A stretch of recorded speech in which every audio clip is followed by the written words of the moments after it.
Wow! Scientists have found a lost city beneath Egypt's pyramids. And it's incredibly large, bigger than the biggest target you can imagine. Underground chambers, passageways, and vertical structures. Scientists have no idea what purposes they served. But let's start from the very beginning. Italian and Scottish scientists studying the Pyramid of Khafra discovered something that looked like secret tunnels under 3 pyramids. This find might change what we know about ancient Egypt. The expedition, called the Khafra Project, was led by Corrado Malunga from Pisa, Italy, and Filippo Biondi from the University of Strathclyde, Scotland. Their mission was to focus on exploring Khafra's pyramid, the second largest on the Giza Plateau.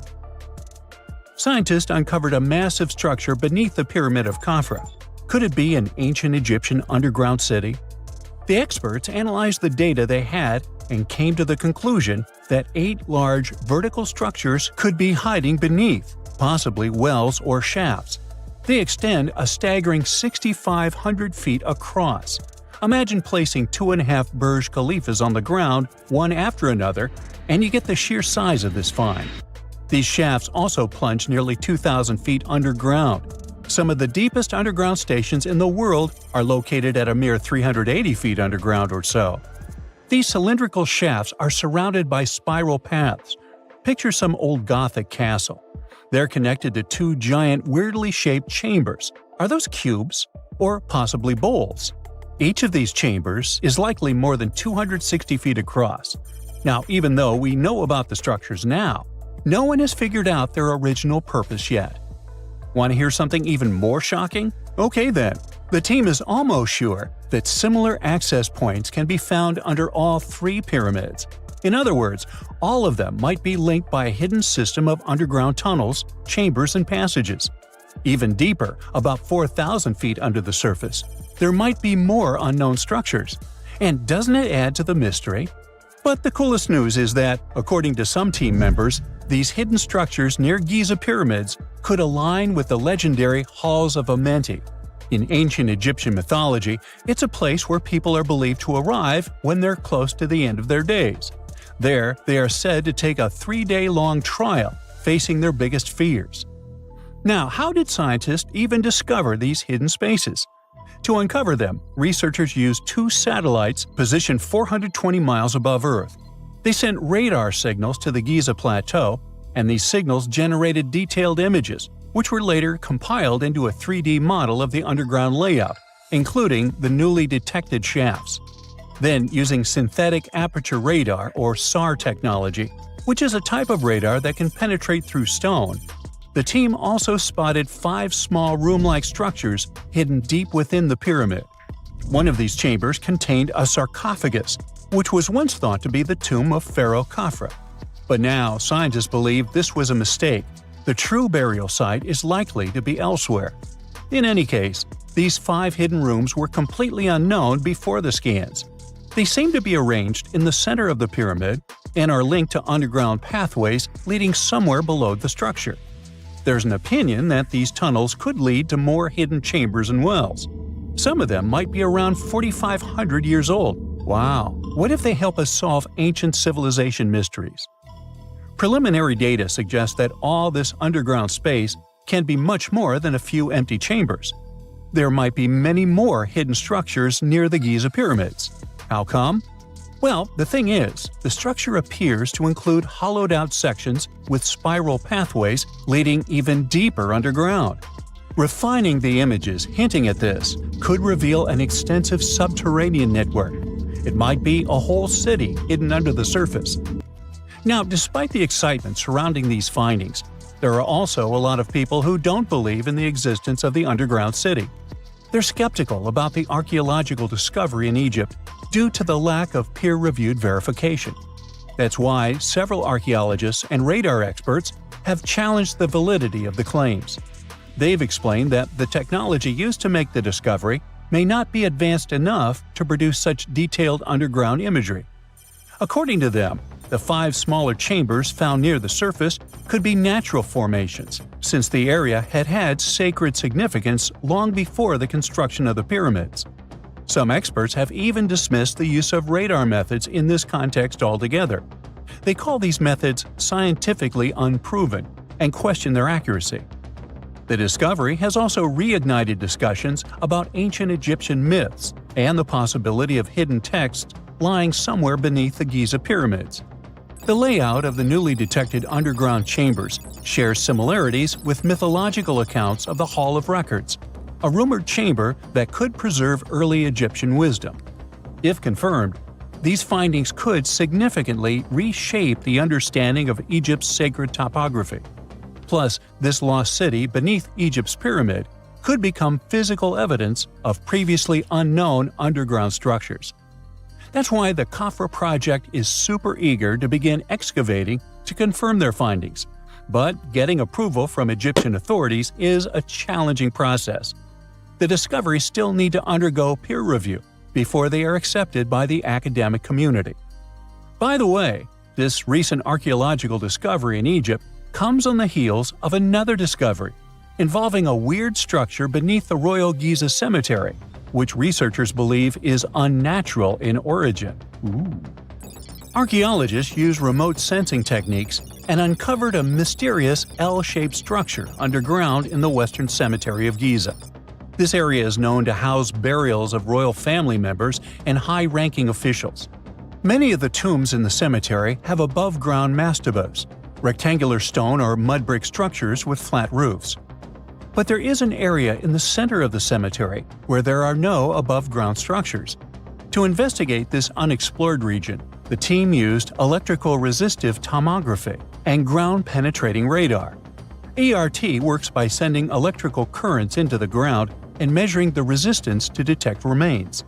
As for GPR, it sends radar into the ground and maps the structures based on the radar's return. The team found an anomaly about 6.5 feet beneath the surface. It appeared to be an L-shaped structure measuring at least 33 feet in length. The readings suggested that the structure had been backfilled with sand after its construction. This made the team hypothesize that it could be a mix of sand and gravel, or possibly an air void. This anomaly was classified as a highly resistive structure, which meant it didn't occur naturally. Motoyuki Sato, the study's lead author and professor at Tohoku University in Japan, claims that the structure is not a natural formation due to its sharp shape. Another weird thing about ancient Egyptian pyramids is that historians have long believed that they were built primarily for royals and high-status individuals who had the wealth and power to create such massive structures. However, new research from the archaeological site of Tombos in modern-day Sudan challenges this assumption. The thing is, Tombos' pyramid may have served as burial sites for low-status workers as well as elites. The hard-working members of ancient communities may have found their last resting place in some of the most visible monuments, including the pyramids. Located along the Nile River in the ancient region of Nubia, Tombos became part of Egypt after its conquest of the area around 1400 BCE. That's when Egypt established the site to strengthen its colonial control. Workers at Tombos built pyramids, but those were much more modest than the famous pyramids of Giza. The research team reanalyzed 110 human skeletons from Tombos, originally studied in 2012. In particular, they examined the entheses, the areas where tendons and ligaments attach to bones. Such an analysis can give us insights into the amount of physical labor a person performed. When someone does hard labor, their bones often develop distinct crests and ridges at these attachment points due to the stress on the tendons and ligaments. And while some skeletons showed little change in their entheses, suggesting they belonged to individuals from the upper classes, others showed more serious changes. It means they belong to lower-class workers. This finding can totally challenge our earlier understanding of pyramid burials, especially the idea that only elites were buried in the pyramids, because the pyramids themselves were designed for the elite. This recent research may prove that lower-class workers may have found their final resting place in these monumental structures too. Most people know that pyramids were built as grand tombs for the pharaohs, designed to ensure they had a smooth journey to the afterlife. The Great Pyramid of Giza, for instance, was constructed for the pharaoh Khufu. But what most people don't know is that this whole pyramid building trend started right here with the step pyramid of Djoser about 4,700 years ago. This massive structure was built for Pharaoh Djoser, a ruler from Egypt's 3rd dynasty. It rises 7 layers high above the ground and stands about 200 feet tall. We think of it today as a phenomenal architectural project, but for ancient Egyptians, the step pyramid of Djoser turned out to be more like a massive experiment, a trial run, if you will, to perfect their building skills before they moved on to even more ambitious pyramids. Reaching new heights is super exciting, but the real mystery is what is going on below the ground. In this pyramid's underground labyrinth, there is a network of tunnels stretching about 3.5 miles long, and some researchers believe these tunnels might have been part of a sophisticated water system that could completely change what we think about pyramid construction. Let's talk about this massive complex located in Saqqara. Surrounding the pyramid, there's what's known as a dry moat, a continuous trench that is up to 164 feet wide and almost 2 miles long. It forms a sort of rectangular shape around the pyramid. This trench has an average depth of about 65 feet. Now, if you were to add up all the earth and rock they dug out to create this moat, it would be about 10 times the volume of the step pyramid itself. For the longest time, people just assumed this trench was nothing more than a huge quarry, a place where they dug up stone and clay to build the step pyramid. Makes sense, right? But when you take a closer look, it doesn't add up. The trench is too narrow and deep to be practical for mining, and its layout doesn't match anything we know about ancient Egyptian quarrying methods. Plus, some sections of the trench are actually covered with a rocky ceiling, which would have made it nearly impossible to use as a quarry. Another theory suggests that the dry moat had some kind of spiritual significance. Maybe it was a sacred place, where souls of nobles gathered to serve the late king in the afterlife. There are even niches in the walls that work as a hint at this spiritual function. But most researchers believe that this purpose likely developed much later, long after the complex was built for Djoser. So, what was the moat really designed for? In 2020, a researcher came up with a pretty intriguing idea.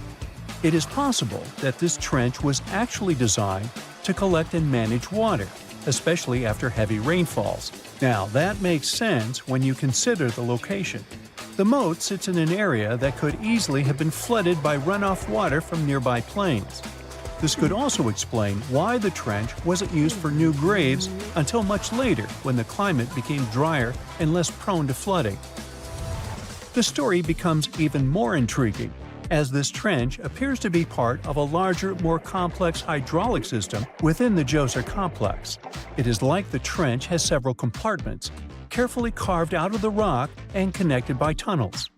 These compartments likely served as a part of a water treatment system, where water would flow from one compartment to the next, getting cleaner as it moved along. Now, here is where things start to tie into the pyramid itself. The Djoser complex has a series of underground shafts, and some researchers think that water from the moat's deep trench might have been used to power a hydraulic lift system, and this giant water-powered elevator could have been used to raise the heavy stones needed to build the pyramid. It worked like a volcano, but instead of lava, water did the heavy lifting. Imagine a big deep hole in the ground at the center of the pyramid site. Inside this hole, there was a huge wooden platform, kind of like a giant raft that could move up and down. When the workers wanted to lift a heavy stone, they would fill the hole with water. As the water rose, the wooden platform started to float up, carrying the stone with it, almost like a giant water-powered elevator. When the stone reached the right height, the workers slid it off the platform and onto the pyramid. The idea is that water from the deep trench, after being cleaned and filtered, would flow into these shafts. A massive float, possibly made of wood, would then rise as the water filled the shaft, lifting the stones up to where they were needed for construction. Once the stone was in place, they'd let the water out, lowering the platform back down to the bottom, ready to lift the next stone. This fancy hydraulic lift system could have been a game changer, making the whole building process a lot faster and more efficient without using a lot of workforce. It is like the ancient Egyptians were already embracing the whole idea of work smarter, not harder. But of course, not everyone is on board with this theory. Some experts argue that the area where the step pyramid of Djoser was built couldn't have held enough water from occasional rains to maintain such a fancy hydraulic system. The main theory suggests that, in the past, there might have been some kind of lake nearby that would have filled up after a period of rain, and this lake could have supplied water to the complex's hydraulic system. But there is no mention of such a lake in any ancient Egyptian writings, so it might be more of a what-if situation than a reality. And then there's the issue of the hard work itself. Remember when I said this method could have allowed the ancient builders to raise stones with far less effort? Well, that might not be entirely true. According to some experts, just building this hydraulic device would have required a lot more heavy work than simply moving the stone blocks using good old-fashioned manpower. And let's not forget, the step pyramid of Djoser is like a baby pyramid compared to those that came later. The stones used for Djoser's pyramid weighed, on average, about 660 pounds each, which is nothing compared to the more than 2.5-ton blocks used later for the pyramid of Chephren. If this cool water lift theory gets completely ruled out, we still need to explain how this pyramid was built in the first place. To answer that, we need to rewind a bit and talk about the original plans. See, before Djoser's tomb became a pyramid, the idea was to construct a simple mastaba. This type of tomb was pretty common in earlier periods, a flat-roofed, rectangular structure with sloping sides. But after the original mastaba was finished, they decided to expand it a bit by adding more layers on top. And then they added even more layers, until the construction reached 6 distinctive steps, each one smaller than the previous. And they probably did all this by raising those heavy stones using ramps, not a water-powered elevator. There is still so much we don't know about the step pyramid of Djoser. More research is definitely needed to fully understand how this system worked, or if it even existed at all. But the idea of using water to help build the pyramid adds a whole new layer to our understanding of ancient Egyptian engineering. It's a powerful reminder of just how clever and resourceful those builders were, using the natural landscape and the power of water to create one of the most iconic monuments in history. Whenever you hear about ancient ruins, you almost never picture them being suspended somewhere, or just randomly hanging on the branch of a tree, right? In fact, for most of the ancient artifacts we have exposed in museums all over the world, archaeologists did quite an impressive amount of digging. You see, buildings have this funny way of fading away over time if not properly taken care of.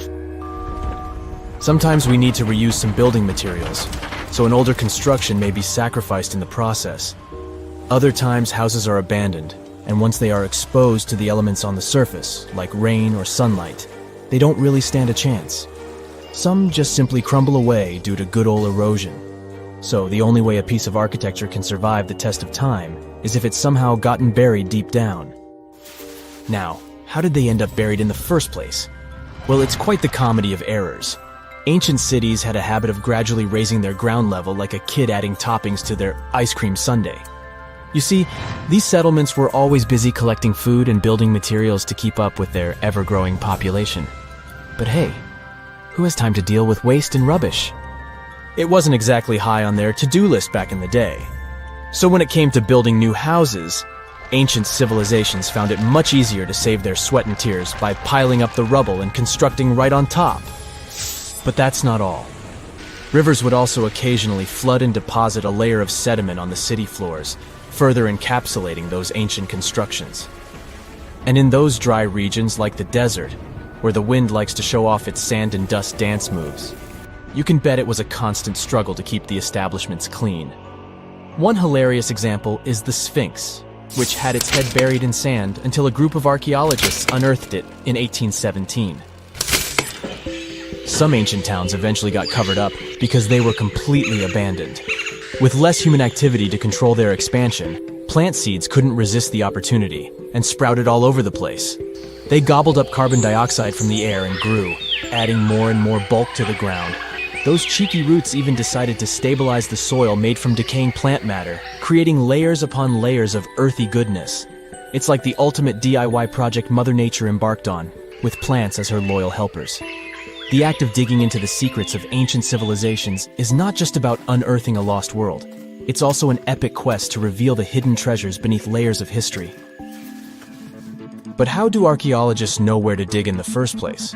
If everything is covered in layers upon layers of sediments, debris, and plant roots, they must have some sort of system they rely on before embarking on a new project, right? For starters, they're not always the ones suggesting an archaeological dig in a certain location. Let me explain. Let's say you're a contractor and you want to build a new fancy apartment complex in your city. Some local legislations have certain requirements before your project can start, though. For instance, before anyone starts building on a piece of land, they might need to bring in specialists to check the soil. These clever folks can be archaeologists, geologists, or paleontologists, and they need to keep an eye on things during development. If any artifacts or ecofacts, fancy word for organic remnants, are discovered, these experts swoop in to excavate and study them. But what about sites that have nothing to do with bulldozers and yellow hats? Archaeologists have more than one trick up their sleeves when it comes to locating ancient hotspots. They dive deep into historic records with a healthy dose of detective work. By sniffing out old documents and maps, they can piece together the puzzle of human activity in a specific area. If a site has been visited before, it's even better. Finding records of past excavations or historical accounts can give archaeologists lots of information on where to continue their treasure hunt. Before archaeologists start swinging their shovels, they engage in a bit of a visual scan mission. Armed with a grid system, they'll stroll around the site, keeping their eyes peeled for any artifacts that might be hiding just beneath the Earth's upper layer. From groundstone tools to historic glass and even ancient garbage dumps, yes, they're also valuable. These keen-eyed explorers can spot signs of human activity faster than most people. If they stumble upon midden soil, fancy term for a garbage dump, they know for sure that humans once called this place home. Archaeologists don't just rely on their trusty shovels, though. They have an arsenal of gadgets to aid in their search for hidden wonders. Geophysical tools are like their secret weapons. Take the resistivity meter, for example. This clever contraption measures the electrical component of the soil and any buried features or artifacts. A buried wall, for instance, will create a different resistivity reading than the surrounding soil. Magnetometers and ground-penetrating radar work in similar ways, showcasing potential hints of ancient treasures in the soil. And who could forget our trusty old friend, the GPS? It helps archaeologists map out precise locations, like a high-tech treasure map, leading them straight to their pot of gold. Care to virtually visit some of the most important archaeological sites in the world? Well, follow me. In the United Kingdom, for instance, you'll find this interesting place called Stonehenge. It's one of many henges scattered around, but this one really takes the cake. Picture this: massive ancient stones standing tall and proud, arranged in a funky outer ring and an inner horseshoe, with some smaller stones thrown in for good measure. And guess what? These amazing stones have been around for over 5,000 years. Talk about a serious case of rock-solid longevity. Now, here's where it gets interesting. According to local folklore, the legendary wizard Merlin whipped out his magic wand and poof! He teleported these massive stones all the way from Ireland. Apparently, some giants had assembled them there, but Merlin decided they would look much better at their new location. Others think it's just the ruined remains of an old Roman spiritual edifice. These amazing structures were built by our Bronze Age ancestors. With their simple tools and limited tech, they managed to create this monumental masterpiece. Impressive, right? Unfortunately, there's still so much we don't know about this area. Stonehenge's initial purpose remains a mystery to this day. Sure, there are lots of theories, but scientists have yet to agree on the subject. However, we do know that it's perfectly aligned to catch the sunrise during the summer and winter solstices. The ancient city of Pompeii is an equally amazing archaeological site. Picture this: Mount Vesuvius, a notorious troublemaker, decided to throw a volcanic tantrum and completely covered this ancient Roman city. It turned it into a time capsule, located outside present-day Naples in Italy. Fast forward to the year 1748, when a bunch of adventurous explorers stumbled upon Pompeii. Lo and behold, they discovered a treasure trove of well-preserved goodies: streets, houses, food. Probably a bit stale by then. Blingy jewelry, fancy sculptures, colorful frescoes, everyday household items, and even animal and human remains. It was like an epic archaeological party. From the looks of it, Pompeii had it all. Fancy houses and villas, a massive 20,000-seat arena, cute little artisan shops, hangouts like taverns. And let's not forget the saucy spots like those luxurious bathhouses for some intense pampering. There's also the Sanctuary of Apollo, where people used to gather for their daily dose of worship. And of course, the bustling heart of the city, the Forum of Pompeii, where all the cool people used to hang out. And guess what? Pompeii is so cool that it made it to UNESCO's World Heritage List back in 1997. That's like the ultimate Hall of Fame for historical awesomeness. It also includes many other famous buildings and sites, like the Taj Mahal in India and the Acropolis of Athens in Greece. Imagine working 7 days a week on a large-scale construction site. You, along with thousands of others, carry millions of stone blocks and put them on top of each other according to a complex system. You work without modern construction equipment.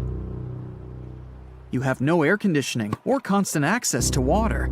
It's so hot outside that you can fry eggs on the road. You've been building the pyramid for decades, and now, when it's finally done, you enjoy the result of the colossal work of thousands of people. You're looking at a giant cultural monument of global value that will freeze in time and amaze people for tens of thousands of years. A few thousand years have passed. People in the 21st century see the pyramids and are like, "Wow, I can't believe humans have built this." Yeah, the people who built the pyramids wouldn't have appreciated such a theory. But actually, there are reasons to believe that people built it using some fantastic technology. From the outside, it seems the Great Pyramids are just big triangles of stone. People just put some heavy blocks on top of each other, and that's it. In fact, the design seems too perfect to be true. The pyramid consists of more than 2 million blocks. They lay so close to each other and are so even that you couldn't squeeze even a thin sheet of paper between them. Scientists still can't figure out the exact technology for building the Egyptian pyramids. One of the biggest and most famous is the Great Pyramid of Giza. This huge construction, well known all over the world, has one big secret. There should be a capstone on top of the pyramid. It's a triangular-shaped stone block, a small pyramid on top of a huge one. It's also called a pyramidion. The builders of ancient Egypt made it out of granite and limestone and covered it with gold. No records or old drawings prove that there was a pyramidion at the top of the Great Pyramid of Giza. But there's another ancient Egyptian structure with such a triangle, the Red Pyramid. It was built before the Great One, and its capstone has survived to this day. Archaeologists have found and reconstructed it. But where could the capstone of the Great Pyramid be? It's a mystery that still has no answer. Some are sure that some thieves have stolen it from the top. Maybe they just climbed up and pushed the pyramidion down. It makes perfect sense. The capstone was probably the most valuable element of the pyramid. Many scientists and archaeologists still don't know its exact purpose. Some believe that this peak covered with gold glorified the pharaohs. The capstone reflected moonlight at night and illuminated the entire space around it. During the day, the capstone reflected sunlight with its shiny surface. You could have noticed it from afar. The top of the pyramid was a kind of guiding star for lost travelers. All other stone blocks of the pyramid consist of limestone. People polished them to make them look shiny. In the past, they were even glowing and reflected light. You could see glowing pyramids from space, although they looked like tiny lights. Over thousands of years, winds, sandstorms, and rains have changed the pyramid's appearance. If people had taken care of them all this time, they would have looked like something out of science fiction movies or the pyramids from Las Vegas. But unfortunately, we will never see their original appearance. Some archaeologists and scientists believe that the capstone could absorb the sun's energy and distribute it evenly throughout the pyramid. No one knows precisely why the Egyptians needed this technology. There's a theory the pyramids are ancient energy systems. The pharaohs applied this energy to use some unique technologies that were more advanced than all the achievements of the 21st century. And the triangular shape of the pyramids was ideal for boosting this electromagnetic energy. In theory, solar radiation, or electromagnetic forces, accumulated at the top of the pyramid, filled the inner rooms, and then went down the walls to the base. Any surface distortion could prevent the flow from spreading, so they had to create a perfectly smooth surface. That's why they installed the blocks so that nobody could squeeze a needle or razor blade between them. Many people believe in this theory because they built the pyramids from limestone. This material can hold energy inside itself. In the inner part, they created granite deposits to cause air ionization, that is, to create an electric charge. They also dug channels under the pyramid for water to transmit electricity. And at the top, they put a gold capstone, the best conductor of electricity. So, this is how you get a great power generator. Different cultures used similar technologies to create electricity all over the world. But these are all theories. If it had been working, humanity would have used these technologies today. There are mentions of the metal industry, chemistry, engineering, physics, mathematics, and astronomy in some ancient records. Most scientists don't believe in all these things. We know the detailed stages of the technology's development in different cultures. In the 21st century, scientists, historians, and anthropologists can track the evolution of all modern devices. If people had created some technological inventions in ancient times, the history of the world would have looked different. Perhaps all the achievements of antiquity could have been wiped off the face of the earth by global cataclysms. And it can happen to us. Just imagine how people would dig up a laptop in 5,000 years. Perhaps they wouldn't understand what kind of device it is. Another Egyptian wonder surrounded by mystery is the statue of the Sphinx. The Egyptians carved it out of a single massive piece of limestone about 4.5 thousand years ago. But scientists still don't know the exact date of its construction or who built it. People painted the Sphinx in different colors, so it looked much brighter and more vivid in the distant past. It was shining just like the Great Pyramids. Anyway, time hasn't only changed its appearance, but its name too. Initially, the Egyptians called it Hor-Mekhet. The Greeks renamed it the Sphinx about a few hundred years after it had been built. The Sphinx emphasized the greatness of the rulers of Egypt. It also performed a symbolic function of a watchdog guarding the tomb of the pharaoh and the paths leading to it. This version sounds realistic, since archaeologists have discovered many secret entrances at the foot of the Sphinx. Perhaps these rooms and intricate tunnels lead to underground halls with treasures. And treasures don't always mean gold and jewelry. According to legends and theories, the Sphinx guards the Hall of Records, the storage of all humankind's knowledge.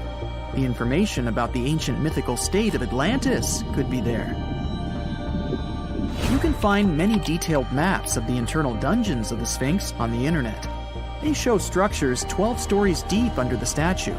It looks like a small city filled with gold, scrolls of knowledge, and various ancient artifacts. But don't believe all these maps. These are just theories. Several thousand years have passed, but people have very little information about it. Archaeologists know that there are still many strange and exciting things about the Sphinx that are still undiscovered. Some locals are afraid to research because they believe they can awaken something terrible from the underground depths. Therefore, it's mostly scientists from other countries who conduct the excavations. In 1998, scientists discovered strange tunnels leading to empty rooms under the Sphinx. They realized that some people tried to get there through tunnels in the past, and maybe those people took all the treasures that were there. One of the legends says that some powerful artifact lays beneath the Sphinx. Its technology can change the whole world, but the locals are hiding it because it can damage the planet. Some believe that you can find evidence of unknown technologies painted on the granite walls in the pharaoh's tombs. But most likely, these paintings and signs tell us the myths and legends of ancient Egypt. But what if Egyptian symbols and drawings are detailed instructions for using ancient technologies? What if the locals that lived at that time thought, people in the future won't be able to get energy themselves. Let's leave some detailed instructions for them. Anyway, there are many riddles and theories. In reality, the search for answers is a dangerous undertaking, since it's not easy to get into the underground halls. Excavations can ruin the structure of the entire Sphinx. Any person inside the tunnels may get lost and never be able to find their way back. Besides, it costs a lot of money. Now, what would be awesome is if people could invent some device that could scan underground areas and show their detailed models. Egyptian archaeologists made an extraordinary discovery near Cairo just recently. Drumroll, please. The most ancient and most complete mummy yet discovered in the country. Yes, they were keeping it under wraps. The 4,300-year-old mummy was found in a group of tombs close to the step pyramid of Djoser, dating back to the Egyptian Old Kingdom. It was covered in layers of gold. The team also found several other tombs, including one belonging to an ancient Egyptian official and another belonging to a secret keeper who had the power to perform special ceremonies. Another interesting tomb was that of a writer, which featured the largest statues ever found in the area. This vast burial site is also home to more than a dozen pyramids and resting grounds. Probably one of the most famous mummies in the world is that of Hatshepsut. She ruled Egypt like a boss for around 20 years, building all sorts of impressive buildings and creating new trade routes. But when archaeologist Howard Carter found her tomb in the Valley of the Kings, her sarcophagus was empty. However, Carter did find two coffins in another tomb, one of which belonged to Hatshepsut's wet nurse and the other to an unknown woman. In 2006, a team of specialists decided to investigate whether that mysterious lady was the queen herself. They found a molar tooth in a wooden box with Hatshepsut's name on it, and when they compared it to a gap in the mummy's mouth, it was a perfect match. Ramses II was a pretty impressive ruler, but it was his mummy that eventually made history. Now, we don't hear too much about his daddy. Okay, I'll stop. Ramses is considered to be the most powerful pharaoh in all of Egypt, as he reigned for a whopping 6 decades. He also lived to be over 90 years old. Now that's pretty amazing, considering the time he lived in. Ramses II supposedly had over 100 offspring too. Talk about a big family. When he passed away, his body was originally buried in the Valley of the Kings, but some sneaky guys tried to rob his tomb of all his treasures. Officials back in the day weren't having any of that though, so they moved his body to a secret location to keep it safe. Fast forward to the 1800s, and Ramses II's mummy was discovered along with a bunch of other rulers and important officials. But it wasn't in the best condition, so archaeologists flew it to Paris to get it, pampered. Problem was, he couldn't just be transported into another country. The only solution available was to give Ramses II his own passport. His occupation was listed as king, and the document even featured his photo. Most mummies aren't necessarily known for having the most hydrated skin. But that of an ancient woman, also known as Lady Di, proves otherwise. No, not that Lady Di. This wealthy lady from ancient times was discovered in an ornate tomb in 1971, and she looked fabulous, if we can say so about a mummy. Thanks to the special conditions in her tomb, like the moisture in the environment and the lack of oxygen, her body was almost perfectly preserved. Her skin was soft, her hair was on point, and she was still flexible.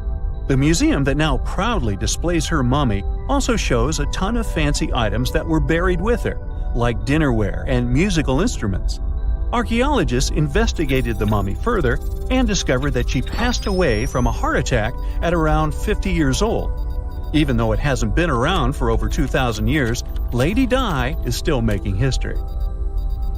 The mummy of Otzi the Iceman was discovered in the Alps in 1991. Austrian authorities initially thought he was a modern mountaineer because he was so well preserved. Turns out, he was actually from the Copper Age. He was found in a mountain pass over 10,000 feet above sea level. Through studying his mummy, we've learned so much about life in Copper Age Europe. For example, we know that he was a native of Central Europe and enjoyed eating meat. He also suffered from arthritis, narrowing arteries, and intestinal problems. But he likely used acupuncture and medicinal herbs to treat these conditions. And apparently, he was pretty handy with tools. He sharpened them just days before his untimely demise. Who knows if he was expecting trouble or just getting ready for some routine work. Now, King Tut and his story is most likely the one that made all mummies famous. This pharaoh passed away at the young age of 19, more than 3,000 years ago. But his mummy is still one of the most well-known in the world. When his tomb was opened in 1922, people went wild because it was still intact, unlike many other royal tombs. It had some seriously blinged-out coffins, including one made of solid gold. Not only did Tut's tomb give us a glimpse into ancient Egyptian history, but his mummy also taught us a lot about the time he lived in. DNA analysis helped identify his parents and revealed that the pharaoh had a rare bone disorder that might have made walking a bit tough. Now, Ginger is most likely one of the coolest mummies you'll ever hear about. He's like a time traveler from 5,000 years ago who's still looking fly with his golden hair and perfectly preserved nails. Ginger was discovered in Egypt and is believed to be the earliest known mummified body. Before people even knew about mummification, they used to place bodies in shallow graves in the hot, dry sand. And since the sand absorbed all the water, bacteria couldn't reproduce and the body was preserved naturally. Now, scientists are not sure if Ginger's preservation was intentional or not, but since he was buried with some pottery vessels, it's likely that whoever buried him knew some serious preservation techniques. If you want to meet Ginger in person, he's currently chilling at the British Museum. One Dutch art collector bought a statue from Asia and ended up finding a weird discovery. The statue contained a mummy hidden inside. Unfortunately, the body was too fragile to move, so they had to leave it there. The coolest part is that this mummy is over 1,000 years old and was on display for 200 years before being encased in the statue. When scientists did a CT scan, they found out that the mummy was filled with paper scraps covered in writings. Experts think he might have done this thing called self-mummification, which is a pretty intense process involving a special diet and tea that makes your body less prone to bacteria. Only a few people could handle this ritual, and those who managed to do that were seriously respected. No other Egyptian queen has baffled scientists and historians like the stunning Nefertiti. Based on her statues, she was known for her slender neck, wide eyes, and high cheekbones. Her name translates to "the beautiful woman has come." Talk about living up to your name, huh? Even though she wasn't a pharaoh herself, Nefertiti still managed to leave a lasting impression. Written records suggest that, as a wife and queen, she held an incredibly influential role. Because of her power, she was indeed admired, but she also managed to make quite a lot of enemies throughout her life. She was also related to King Tut, but not biologically. Rather, she was his stepmother. So far, locals have yet to identify her mummy, but that may soon change. A local Egyptologist who has been busy excavating tombs in the Valley of the Kings has found two mummies that he believes could be Nefertiti and her daughter. According to specialists, we may soon finally get a definitive answer about the identity of these two mummies. And if one of them does turn out to be Nefertiti, we could be in for a real treat. DNA analysis and CT scans of the mummy could give us the most complete and accurate image of the queen that we've ever seen. It's crazy to think that we've only scratched the surface of what lies beneath modern-day Egypt. Nefertiti ruled during a time of great power and prosperity in Egypt, but unfortunately passed away in a period of social turmoil. leading to her gravesite being lost. Now, where's my mummy? In 1850, French scientist Auguste Mariette went to Egypt looking for manuscripts, but accidentally found a head of a sphinx sticking out of the dunes. He cleared the sand and figured out the sphinx was guiding the entrance to some underground construction. Several months later, he finally entered the Serapeum of Saqqara. Inside, he found an enormous granite sarcophagi with remnants of 64 bulls. Scientists are still amazed by the tech that the ancient Egyptians used to transport those enormous boxes. The Serapeum was built around the year 3000 before the Common Era. It was an underground tomb built to honor the sacred Apis bulls of ancient Egypt.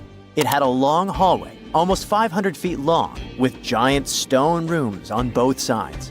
Some of the sarcophagi weighed as much as 50 average cars, and all of them were made with super precision with exact 90-degree angles. These sarcophagi were beautifully decorated with hieroglyphs and carvings that told stories about the lives and importance of the Apis bulls. Now, there are 24 sarcophagi left. In ancient Egypt, Apis bulls were very special animals connected to the deity Ptah. They thought the bulls carried Ptah's spirit and wisdom, helped the pharaoh, and protected the Egyptians. Priests looked for special markings on young bulls to find Apis bulls. It could be a white triangle on its forehead, which symbolized divine light, a shape on its back like a vulture's wing, and a scarab shape under its tongue, which stood for rebirth. If a bull had these signs, they believed it was chosen by Ptah and treated it like royalty. The chosen bulls lived in a special temple in Memphis, the city where they worshipped Ptah. They received the best care and offerings from visitors who wanted their blessings. When an Apis bull passed away, it was treated with great honor and mummified. When Mariette entered the Serapeum, he noticed traces of rollers on the gallery's floor and found 2 wooden horizontal winches. Each had 8 levers. Later, other explorers saw double rails. The burial chambers were lower than the hallway floor. To get the boxes into place, workers filled the chambers with sand so the sarcophagi could be rolled in straight. Then they slowly removed the sand to gently lower the boxes into perfectly cut spaces in the bedrock. A carved stone sign found in the Serapeum said it took 28 days to move just one sarcophagus and its lid into its spot during the time of Ptolemy II. The extreme precision of the sarcophagi with 90-degree angles also has an explanation. Ancient Egyptians wrote texts, or rather, papyrus, on geometry a long time ago. It shows that they knew the approximate number pi and could calculate the volume of a pyramid with its top cut off. If they could figure out complicated math like that back then, it makes sense that they could also carve perfectly flat surfaces 500 years later. All this sounds pretty legit, but some people think certain things don't add up here. The size of boxes is way larger than the size of bulls, yet they buried pharaohs in tiny coffins that barely fit their bodies. The sarcophagi are made out of granite with crazy precision, and they could have just used limestone, which would have made things way easier. The transportation of the boxes seems pretty simple, but only in theory. If one person could pull about 440 pounds, then at least 250 people would be needed to pull just one box. The tunnels in the Serapeum are really narrow, only about 2 feet wider than the boxes themselves. There's no way hundreds of people could have squeezed into those tight spaces to pull the boxes. And even if they did, how would they turn the box in the cramped corridor, lower it into its niche, and place it perfectly in the middle?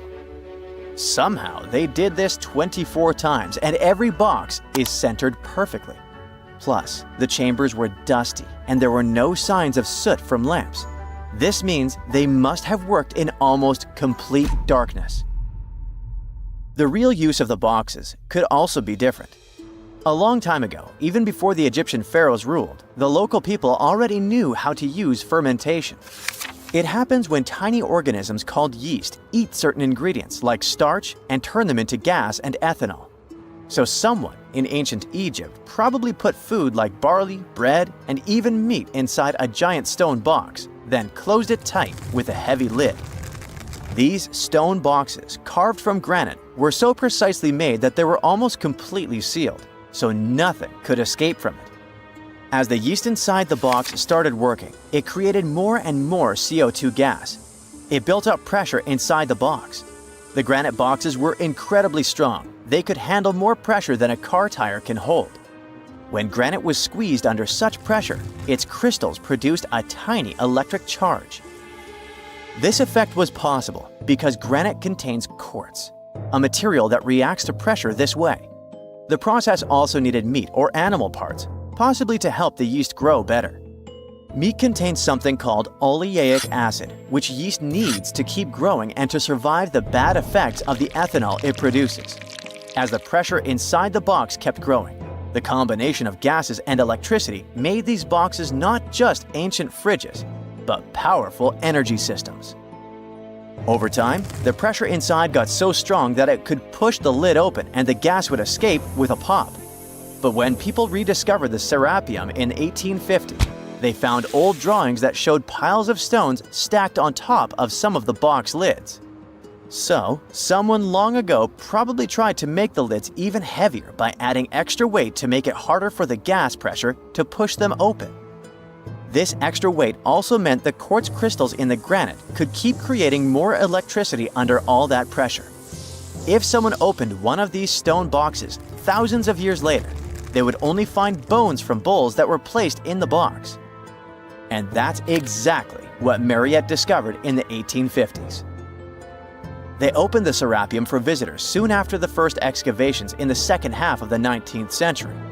Prince of Wales even had a luncheon with his guests in one of the sarcophagi.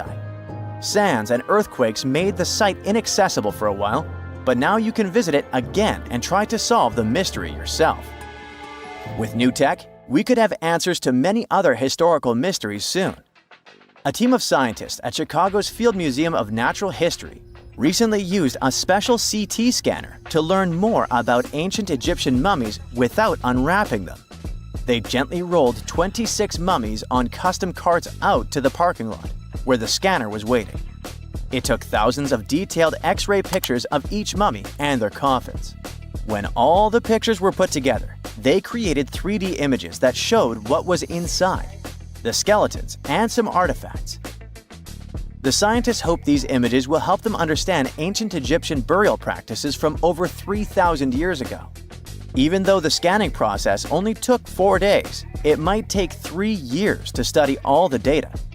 But scientists were able to learn some personal details about the mummies. One of the most popular mummified individuals at the museum, Lady Chineta, was a woman who lived in ancient Egypt about 3,000 years ago. It looks like she passed away in her late 30s or early 40s.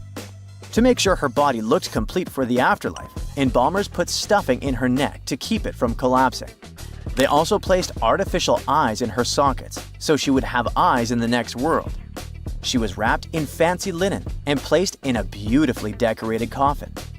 The scans revealed that it had been carefully crafted with a slit at the back, which embalmers used to fit the body.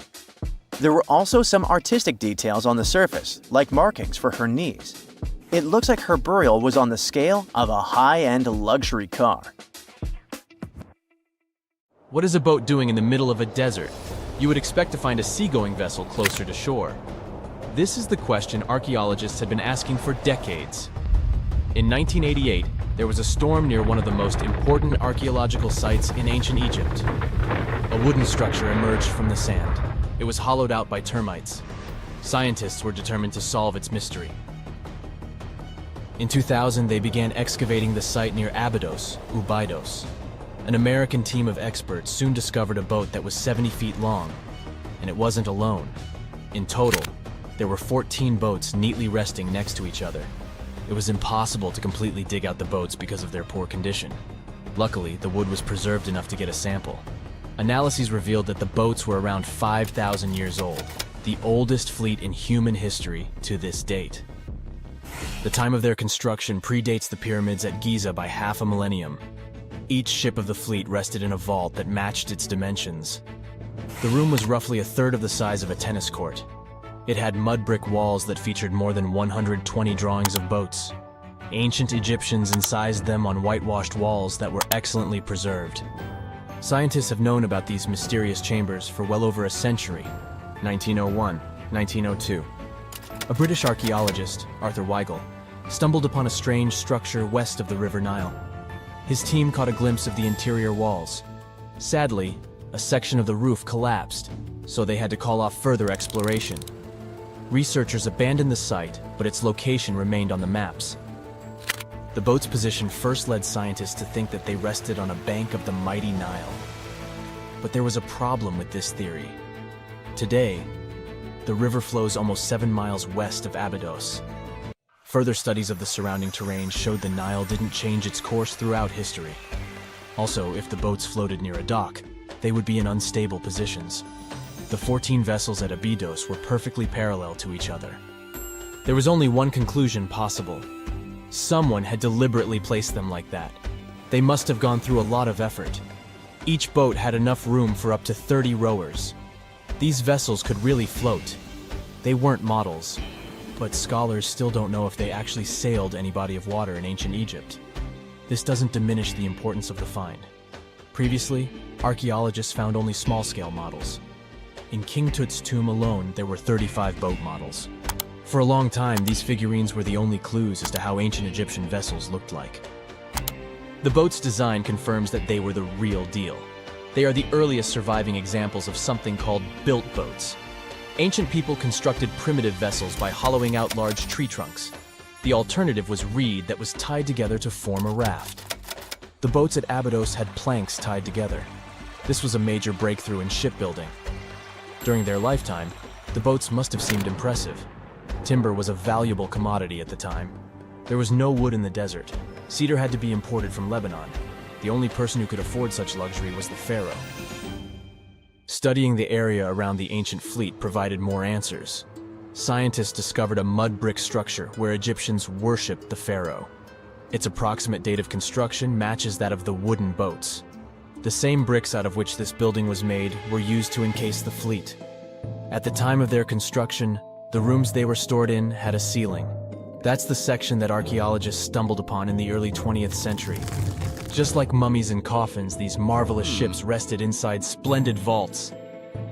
The exterior of these rooms was also impressive. The outer walls originally had a plaster of white limestone. It reflected sunlight. In the desert sun, the structure housing the boats must have shone from miles away. Ancient Egyptian builders used the same technique to cover the pyramids 500 years later. Today, their surface looks jagged, but it wasn't always like this. When they were constructed, the pyramids had a top layer of fine white limestone. Their surface was smooth and it gleamed in the sunlight. Instead of stairs, the outer layer of the pyramids was more of a sleek ramp.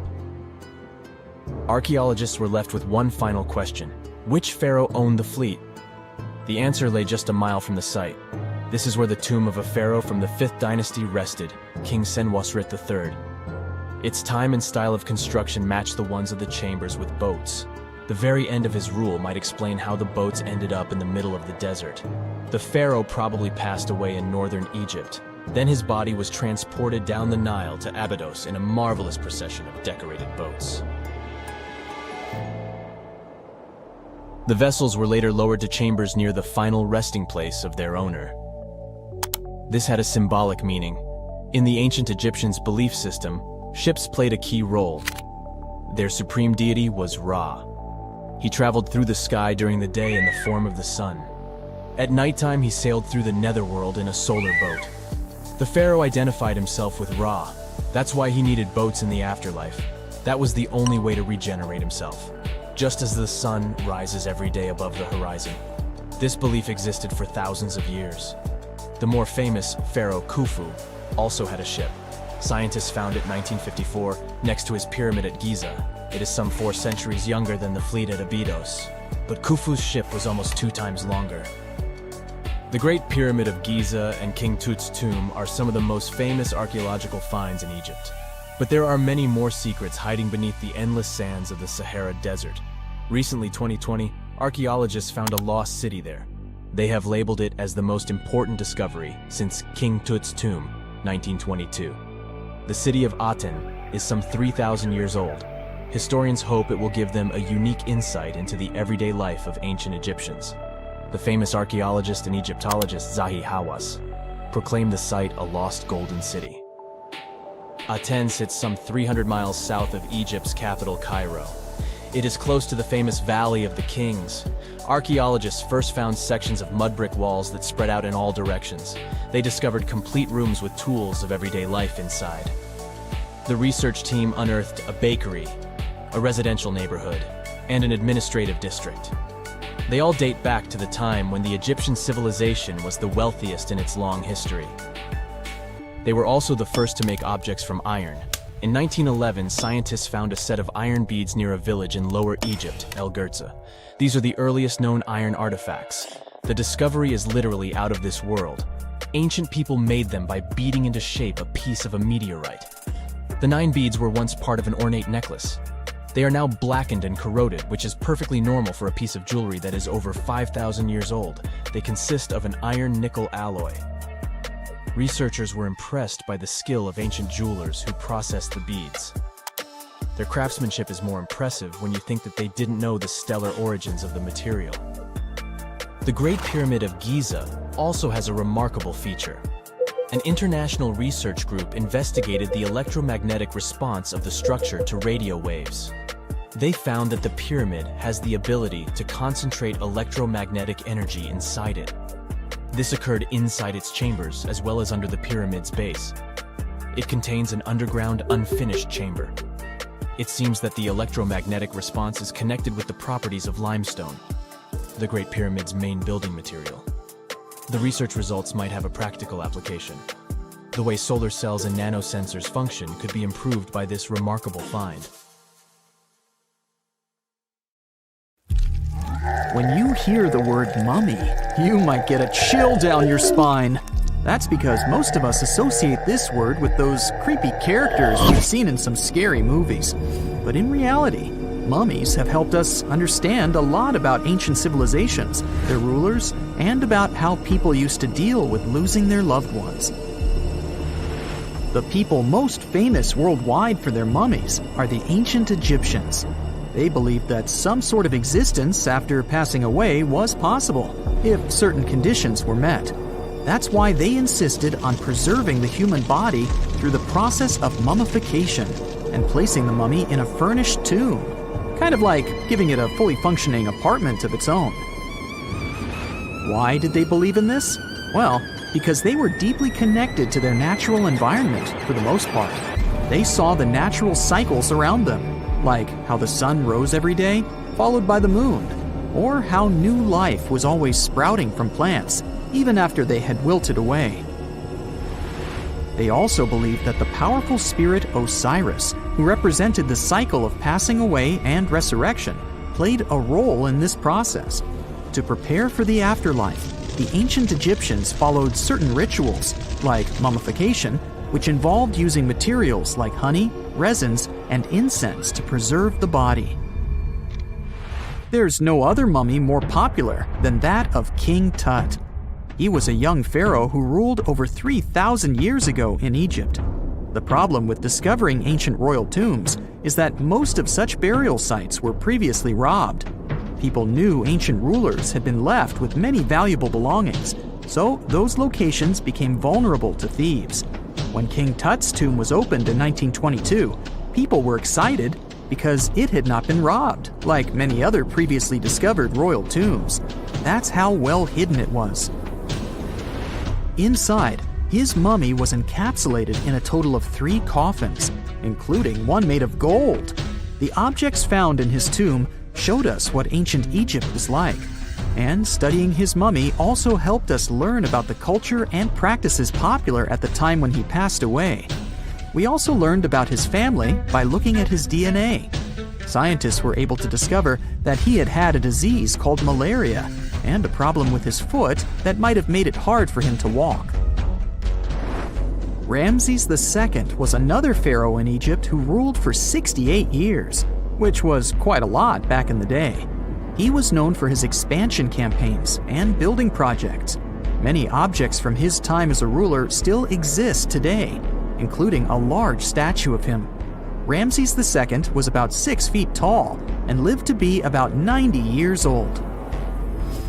After looking at his mummy, scientists concluded that he may have had a medical condition that affected his spine. Now, remember those thieves I mentioned before? They are probably the reason why Ramses II ended up in a plain coffin in a secret collection of royal mummies at Deir al-Bahari, which was rediscovered in 1881. Thankfully, archaeologists were able to identify him because his journeys had been recorded on his wrappings. The process was really tedious too. In fact, in ancient Egypt, the mummification process could take a staggering 70 days to complete.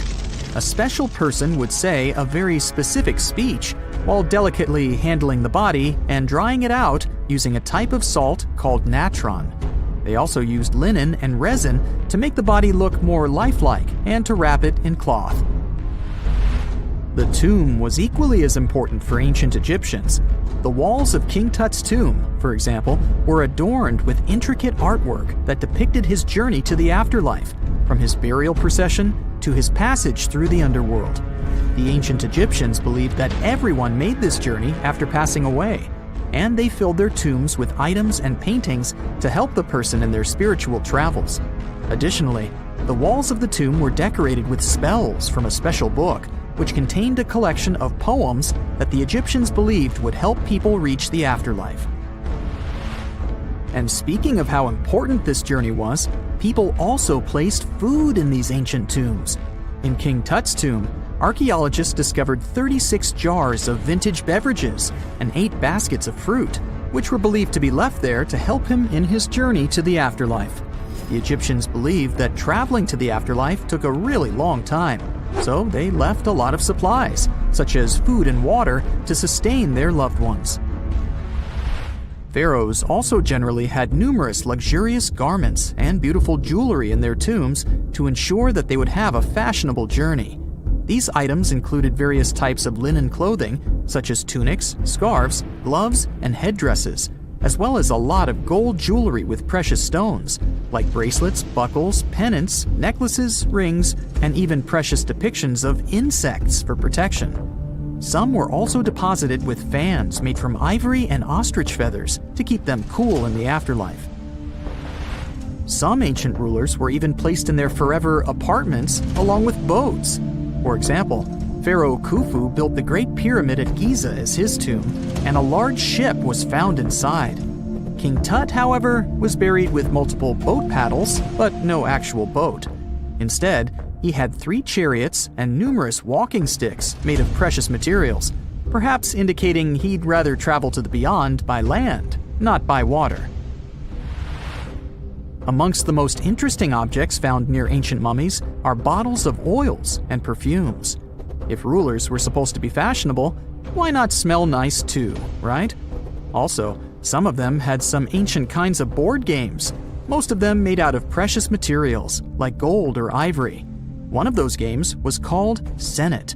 It was very popular amongst the ancient Egyptians and very similar to modern-day chess. The ancient Egyptians may have the most famous mummies out there, but they weren't the first to invent the procedure. In fact, it all started in South America with an ancient civilization named the Chinchorro. As far as we know today, these people were the first to mummify their loved ones that had passed away. They did it somewhere around 2,000 years before the Egyptians started their own rituals. Sure, we can tell a lot about ancient rulers by studying these mummies, but until recently, we had no idea what they really looked like during their lifetime. Not so long ago, though, some very special mummy paintings were found by archaeologists studying ancient Egyptian objects. These mummy portraits are highly detailed paintings of individuals that were made while they were still alive.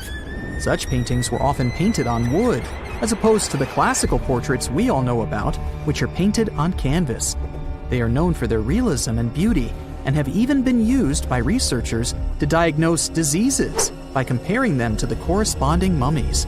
Some of these portraits also include depictions of jewelry, which was later found on the mummies. The recent discovery of these mummy portraits in Central Egypt is significant, as it marks the first time in over a century that such paintings have been found. Mummies appeared all around the world naturally, too. Mummification can occur without people intervening because of natural conditions, like extremely cold or hot environments, places with a lack of oxygen, or accidental exposure to chemicals that preserve the body. These conditions don't allow bacteria to grow, resulting in the body remaining more or less intact. Famous Otzi was one of these mummies. We know today he was a man who lived around 5,000 years ago in Europe. But upon his discovery in the Alps in 1991, Austrian authorities initially believed that he was a modern mountaineer because of how well preserved the body was.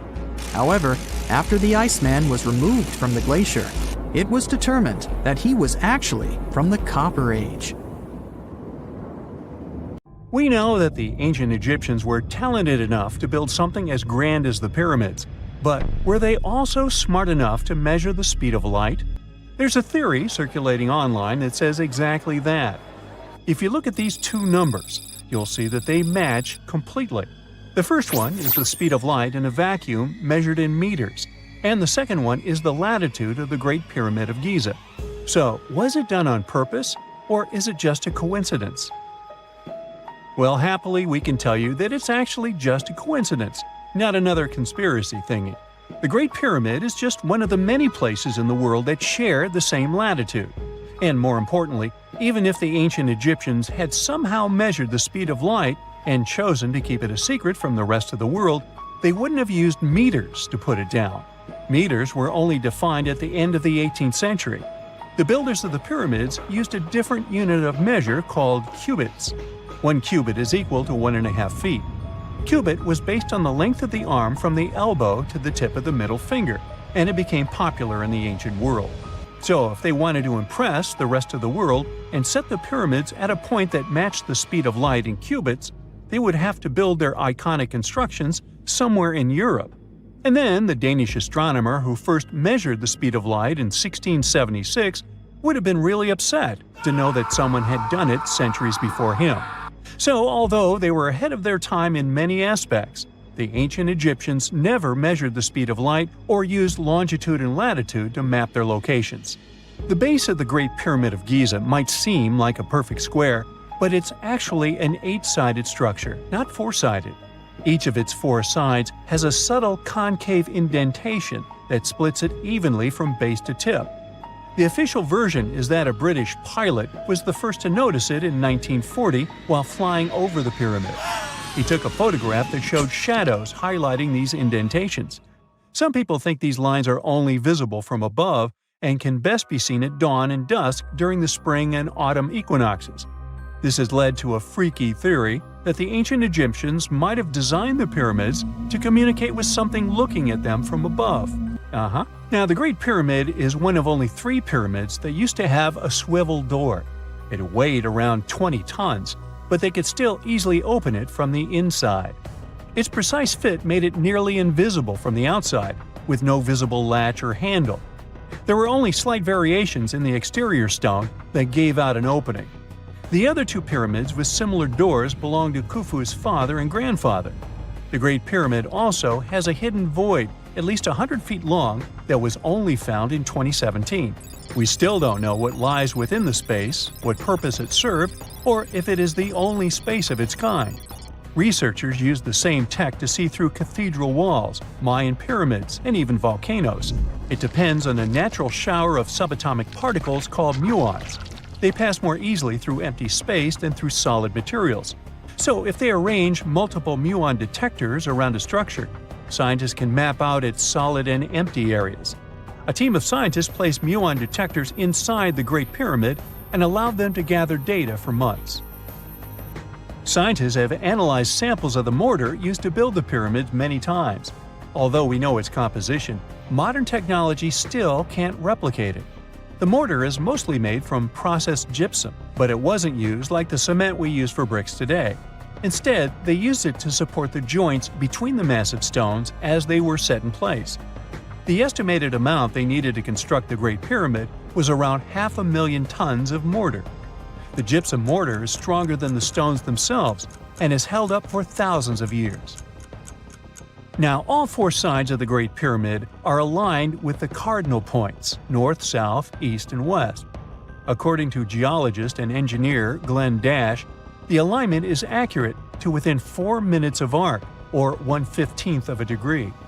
The architects managed to achieve this without modern tools like drones, blueprints, or computers. Many researchers try to explain this construction miracle. Maybe they used the pole star or the sun's shadow. Dash recently proposed a new, simpler idea. The Egyptians might have used the autumnal equinox to align the pyramids. It happens twice a year when the Earth's equator passes through the center of the sun's disk, making day and night nearly equal in length.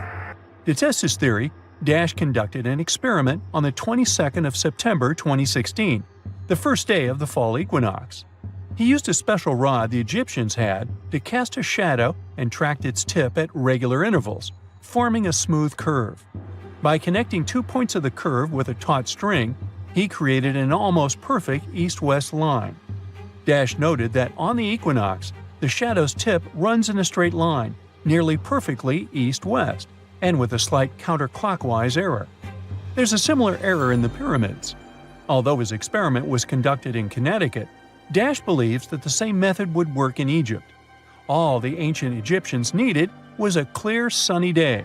They could determine the fall equinox by counting 91 days from the summer solstice. But they left us few clues, and no engineering documents or architectural plans have been found that explain their methods. So they might have mapped shadows, but it's not definite. Now, scientists have long wondered how heavy stone blocks were carried to the pyramid sites, and they might finally have an answer. A research team from the University of North Carolina, Wilmington, has discovered that 31 pyramids are likely to have been built along a long-lost ancient branch of the River Nile. It's now hidden under desert and farmland. For many years, archaeologists have thought that ancient Egyptians must have used a nearby waterway to transport materials, equipment, people, and whatever else they needed to build the pyramids on the river. But up until now, they weren't certain of the location, shape, size, or proximity of this waterway to the site of the pyramids. The group of researchers used radar satellite imagery, historical maps, geophysical surveys, and sediment coring to map the river branch. They believe it was buried by a major drought and sandstorms thousands of years ago. The team managed to go below the sand surface and get images of some hidden features thanks to radar technology. They found hidden rivers and ancient structures running at the foothills of where most of the ancient Egyptian pyramids lie.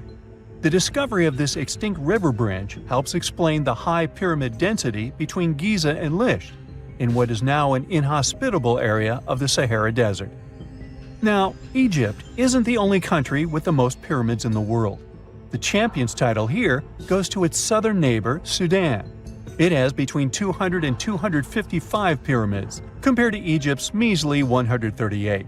They were built by members of the Kingdom of Kush, an ancient civilization that ruled the lands along the Nile River many years ago. They started erecting pyramids around 500 years after the Egyptians had stopped doing it. Their pyramids are much smaller than the Egyptian ones, but were built for the same purposes. Archaeologists are still working to find out how the pyramids in the Sudan were built, how long it took to complete them, and what happened to their society. A gruesome discovery took place in Egypt some years ago. You want to hear about it? 16 human hands, carefully buried in 4 eerie pits. They didn't look too much like human hands at first, since they were abnormally large, but they were. Weirdly, there were only right hands. No left hands were in sight. It turned out that it points to the practice of an ancient dark ritual. Old Egyptian art and tales talked of a ceremony where warriors would present the right hand of their adversaries as proof of victory and ask for gold in return. Egyptians believed in the afterlife, so cutting off someone's hand meant you cut off their power eternally. Guaranteeing this type of defeat was interesting to the winning party. Here, the fight was between Egyptians versus Hyksos, who lived in what was once known as Canaan. Egypt has always been the center of some history-changing findings, and some time ago, this papyrus was found. If we stretched it open, it would be just a tad bigger than the height of a skyscraper. The world's tiniest skyscraper, which is located in Wichita Falls, Texas. When humans didn't write on their notes app, they wrote on this thing, made from the medulla of a papyrus plant. Around 2,000 years ago, ancient Egyptians wrote something reminiscent of a book where they describe most of their funerary traditions and their visions of the afterlife. It's considered one of the most important texts from ancient Egypt and is still sold in bookstores to this day. This ancient manuscript was unearthed from a chamber located just south of the Pyramid of Djoser, located in Saqqara. Oh yes, Djoser is the oldest pyramid in Egypt and not the Giza pyramids like most people think. So recently, the site of Saqqara buzzed with excited archaeologists who probably found one of Egypt's oldest complete mummies. They believe that this beautiful and well-preserved mummy was that of a wealthy man. He was discovered in a deep shaft, covered in layers of gold leaves. There are many symbols that show he was an important and wealthy man, like the band he wore on his head, the bracelet on his chest, and the fact that he was embalmed with a tunic, which was reserved for Egypt's finest. The most exciting part of the entire discovery was finding the resting place sealed with mortar, just as the ancient Egyptians had left it 4,300 years ago. Now this may sound weird, but back in 2008, archaeologists discovered a missing pyramid. Now it went missing because it deteriorated over the span of 4,000 years. Today, you can only see its base. It was a pretty important site back in ancient times. It is said that around the area of the pyramid, the ancients hosted a special type of ceremony where high priests would carry mummified remains of sacred bulls. Now here's a fun fact. Ancient Egyptians believed that Apis bulls were earthly incarnations of the city deity of Memphis and was connected to rites of fertility. It wasn't just any Apis bull, though. They needed to be all black, with a single white mark between its horns and a bunch of very specific characteristics. They were selected by the local priests and honored until they passed away. After that, they were mummified and buried in underground galleries. Meanwhile, this missing pyramid sort of disappeared around the 1800s. It was a German archaeologist who first found it in the village of Saqqara. He called it the Headless Pyramid when he first found it. But then, years after the official discovery, the desert sand came along and covered the whole thing. There were some excavations between the 19th and 20th centuries, but they weren't too systematic. That's why scientists were so thrilled when they dug an entire pyramid's base after removing the 25-foot mound of sand that was covering it. Oh, and it turns out American archaeologists are excavating a cemetery in Egypt that could contain over 1 million mummified bodies. So far, archaeologists have dug around 1,700 mummies. One of the main differences from other classic Egyptian mummies is that these people weren't kings and pharaohs. They were commoners that most likely lived about 1,500 years ago, when Egypt was controlled by the Roman and Byzantine empires. The name of the cemetery is cool, though, the Way of the Water Buffalo, just in case you want to check it out on your next trip. Other than bulls and buffaloes, ancient Egyptians also liked baboons. Are you seeing a pattern here? In the beginning of the 20th century, archaeologists discovered a site filled with mummified baboons in a place called, guess what? The Valley of Monkeys. An animal wouldn't have been mummified if it wasn't considered important. Certain animals were more important than others, since they were linked to specific deities.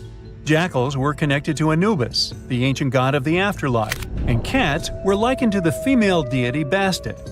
Baboons were a pretty big deal, since they were believed to be connected to Thoth, the deity of wisdom and advisor to Ra, one of Egypt's supreme deities. The archaeologists who studied these animals weren't too happy. They think these baboons were kept inside and were deprived of sunlight for most of their lives. They had extreme vitamin D deficiencies and they were poorly fed. Maybe Thoth got angry with these baboon keepers. Just a guess. Since there's never a boring day for archaeologists in Egypt, they also found human mummies with golden tongues. Since Egyptians were all about the afterlife, they believed that golden tongues might help a person speak once they pass to the other side.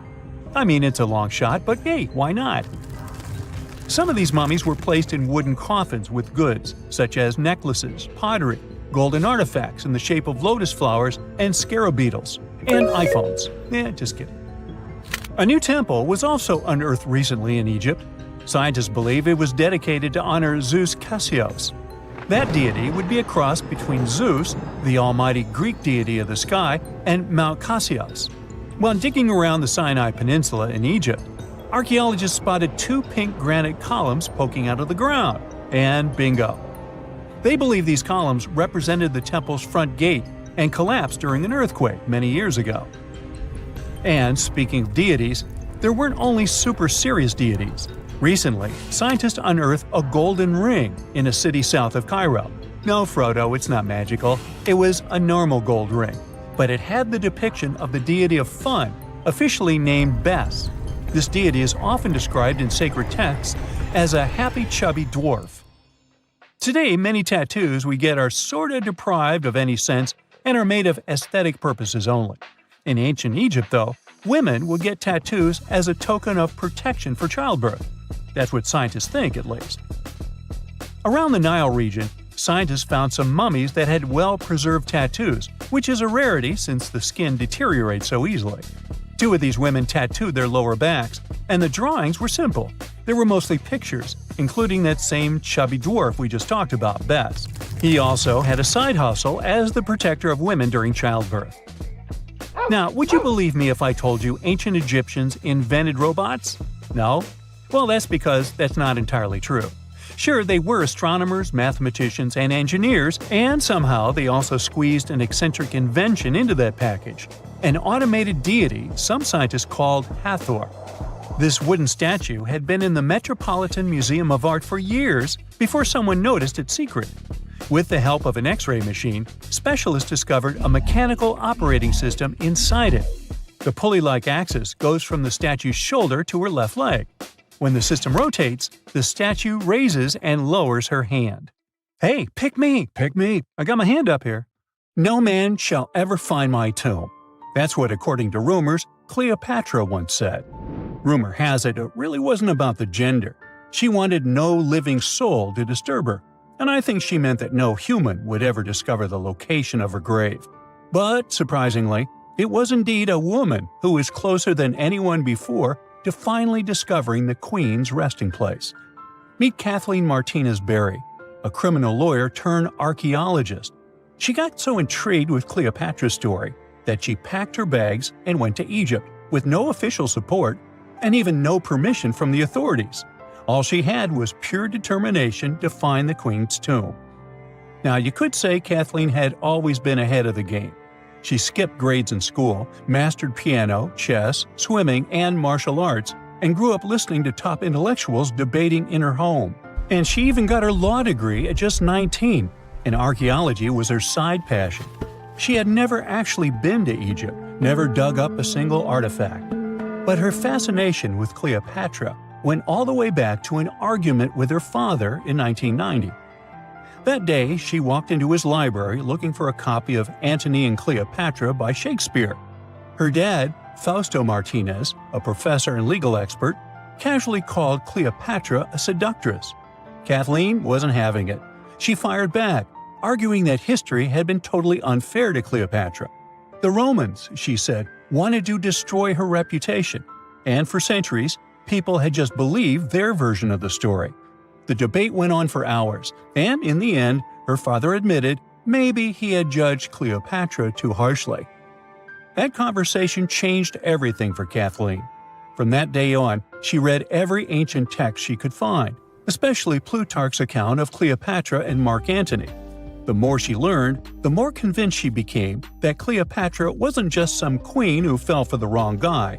She was a genius, playing a dangerous political game to keep Egypt independent. And the more she read, the more she started thinking, what if everyone had been looking for Cleopatra's tomb in the wrong place? That thought stuck with her. When she was caring for her second child, she earned a master's in archaeology. Multitasking. That reignited an obsession that would take over her life, uncovering the truth about Cleopatra. Even though most experts believe that Cleopatra's tomb, along with the final resting place of 13 other Ptolemaic rulers, lies somewhere beneath modern-day Alexandria, Dr. Martinez has a different idea. She believes Cleopatra was buried at Taposiris Magna, an ancient temple dedicated to Osiris, the Egyptian deity of the afterlife. But she still needed an ancient foundation plate, These plates, about the size of a smartphone, were placed beneath important temple structures and often contained inscriptions explaining when and why the temple was built. If she could find a plate that confirmed the temple was dedicated to Isis, Cleopatra's patron deity, she'd have solid proof that this was the right place to look. Nothing could deter Martinez. She excavated the entire temple site, digging deeper than anyone before her. Her team found coins with Cleopatra's name and face stamped on them. It meant Cleopatra had a direct connection to this site. Then, they uncovered something even more interesting: a tunnel used to bring water to people, leading straight from the temple into the Mediterranean Sea. So, if parts of the temple had already sunken into the water, could Cleopatra's tomb be down there too? Martinez needed proof to convince Egyptian authorities to let her search underwater. And, against all odds, she found the missing foundation plate. On it, the pharaoh offered a large area of Nubia to deity Isis. That was it, the confirmation she needed.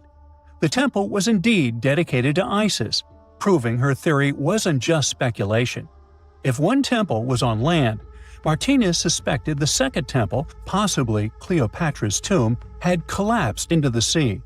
She needed help from experts in underwater archaeology, so she reached out to Robert Ballard, the guy who discovered the Titanic. With support from the Egyptian authorities, she and her team began exploring the waters off the coast of Alexandria. And what they found was mind-blowing. Underwater, they discovered massive stone structures, some standing 6 to 10 feet tall, right where the coastline would have been thousands of years ago.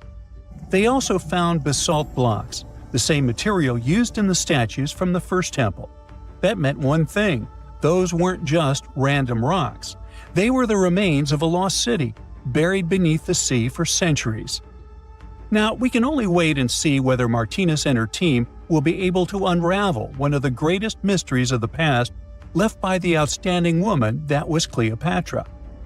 Here's some backstory. After her father, Ptolemy VII, passed away, Egypt's throne went to both Ptolemy VIII and Cleopatra, or so it seemed. Cleopatra, just 18 at the time, allegedly married her 10-year-old brother. Yeah, ancient royalty had some different customs, though there's no solid proof of that. But sibling love didn't last long.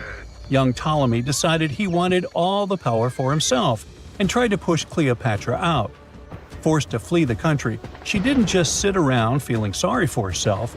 She raised an army, ready to march back and take what was hers. That's how, at 21, she was already in the Sinai Desert, leading an army and planning her return to the throne. Now, by that time, Cleopatra had already been locked in a powerful political, and not only political, alliance with Julius Caesar. In June 47 BC, she gave birth to a son, Ptolemy Caesar, better known as Caesarion, who, many believe, was Caesar's child. But that didn't stop her from playing by Egyptian royal rules. And her husband number 2, her other brother, Ptolemy XIV. Yep, despite her ongoing affair with Caesar, Cleopatra married yet another sibling, because, in her world, keeping the throne in the family was the name of the game. Now, marriage aside, Cleopatra's bond with Caesar stayed strong. She even traveled to Rome with Ptolemy XIV for a state visit. But instead of playing the role of a dutiful queen, she stayed in Caesar's private villa by the Tiber River. But after Julius Caesar lost his life in 44 BCE on the Ides of March, Cleopatra's political standing became shaky. To make matters worse, her brother-husband Ptolemy XIV passed away soon after, and some suspect Cleopatra had a hand in it, leaving her as the sole ruler of Egypt. Meanwhile, back in Rome, Mark Antony was rising to power as Caesar's presumed successor. Wanting to size up the Queen of Egypt, he summoned Cleopatra, and she did not disappoint. Sailing into town on a lavish barge dressed as a deity, Cleopatra made quite an entrance. Antony was instantly mesmerized, so much so that he left his third wife back in Rome and followed Cleopatra to Alexandria, where their relationship turned into a full-blown royal affair. The two had 3 children together. Together, they waged war against Caesar's adopted son, Octavian, in a battle for control of the Roman Empire. The last time the queen was seen, she was in her mausoleum, dressed in full royal splendor, diadem on her head, lying on what Plutarch called a golden couch. When Antony and Cleopatra lost at Actium, Octavian's forces marched into Alexandria. Cleopatra apparently knew the end was near, so she locked herself inside her mausoleum, surrounded by gold, silver, pearls, and priceless art. Those were the treasures she threatened to burn rather than let the Romans take them. Antony, meanwhile, wasn't going to let the Romans capture him alive. He wounded himself with his own sword, but before he passed away, he was carried to Cleopatra's side. She held him as he took his last breath in her arms. A little over a week later, Cleopatra made her own choice. Rather than face humiliation as Octavia's prisoner, she ended her life. Legend says it was the bite of a deadly asp, though history isn't quite clear on that.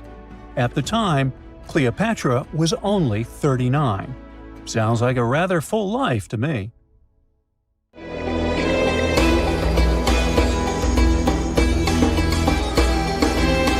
The Great Pyramid was created as the final resting place of ancient Egyptian monarch Khufu. According to legend, French leader Napoleon entered the Great Pyramid and came back out looking shaken and super pale. He never revealed what he saw inside, but whatever it was is said to have affected him for the rest of his life. When Napoleon entered the pyramid, he would have walked through a super tight and ascending passageway. He'd then go through another passageway, known as the Great Chamber. This corridor would have been much taller than the previous one, and would have cobbles too. He'd then reach the King's Chamber, the centerpiece of the Great Pyramid, which was lined with huge blocks of granite. But it wouldn't have looked as grand as we might imagine. There are no hieroglyphics decorating its walls, as Egyptians only began decorating the burial chambers of pyramids much later on. The pharaoh's tombs deep inside the pyramid would have also been filled with treasures, from chunks of gold to the world's most expensive jewelry. But this would have all been looted a long time ago. The only thing that probably would have been left in there would have been a huge sarcophagus, which would have once contained the king's mummy. He'd also have to walk past the queen's chamber. This room most likely didn't hold any queens though, as pyramids were usually only built for one person. There are mysterious tunnels leading from here. To this day, no one is really sure what they're there for. And that's not the only mysterious and creepy thing Napoleon may have encountered, as stories of pharaohs leaving ancient curses on pyramids go way back. Many pyramids had warnings written on the outside, telling of horrifying things that would happen to those who entered and disturbed the peace. We might not know what exactly Napoleon found in the Great Pyramid that scared him so much, but we know for sure what was found in Tutankhamun's tomb. Tutankhamun was an ancient Egyptian pharaoh who was only 8 or 9 years old when he took to the throne. He became a cultural phenomenon when his tomb was discovered almost completely intact in 1922. His pyramid sits in the Valley of Kings in Thebes, modern Luxor, which is in Egypt. Unlike the Great Pyramid, Tutankhamun's tomb was covered in beautiful wall decorations. The walls told the story of how he would travel to the afterlife through the underworld. Egyptians believed all people would have to take this journey, so they would fill their tombs with objects and paintings to help them get there. There'd also be spells painted on the walls. They believed this would help people pass over to the next realm. The journey would be pretty long, and for that reason, the ancient Egyptians would also fill the pyramids with food. Tutankhamun's pyramid was filled with 8 fruit baskets. They even found something called gingerbread fruit in there. The rooms were jam-packed with furniture, statues, clothes, and staffs, amongst a whole bunch of other things. You'd likely find a lot of clothes and expensive jewelry in the pyramids as well. The ancient Egyptians wanted their ancestors to travel in style to the afterlife. They put Tutankhamun in his final resting place with over 50 pieces of clothing, all of the highest quality. There were tunics, scarves, gloves, and headdresses, and a ton of jewelry. Bracelets, pendants, necklaces, rings, and scarabs for protection were all found inside. Each of them was made of gold or precious stones. There were also fans made of ostrich feathers to keep the old pharaoh cool in the hot Egyptian sun. But the temperature inside the pyramids never actually went above 68 degrees Fahrenheit. The ancient Egyptians developed a super cool air conditioning system that we don't fully understand even today. Tutankhamun's pyramid also contained 130 walking sticks made from ebony, ivory, silver, and gold to help him on his journey. There were 3 chariots hidden away in case he got tired of all the walking.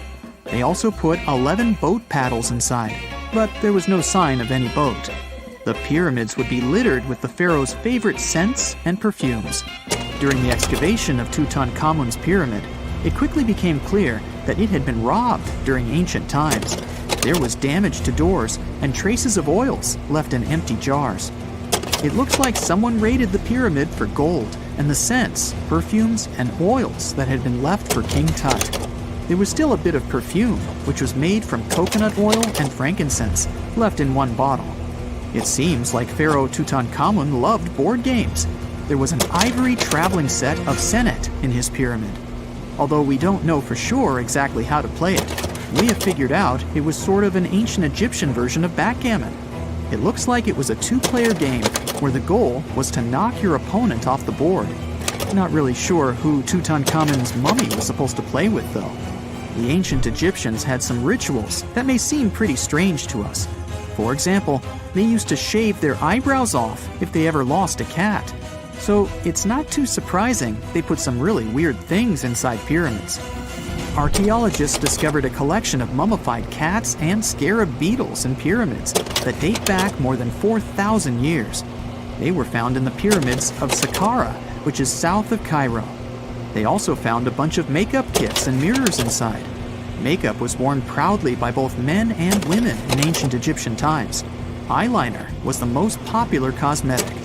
The Rosetta Stone was one of the best discoveries ever made in pyramids. It was found by our man Napoleon Bonaparte and his team.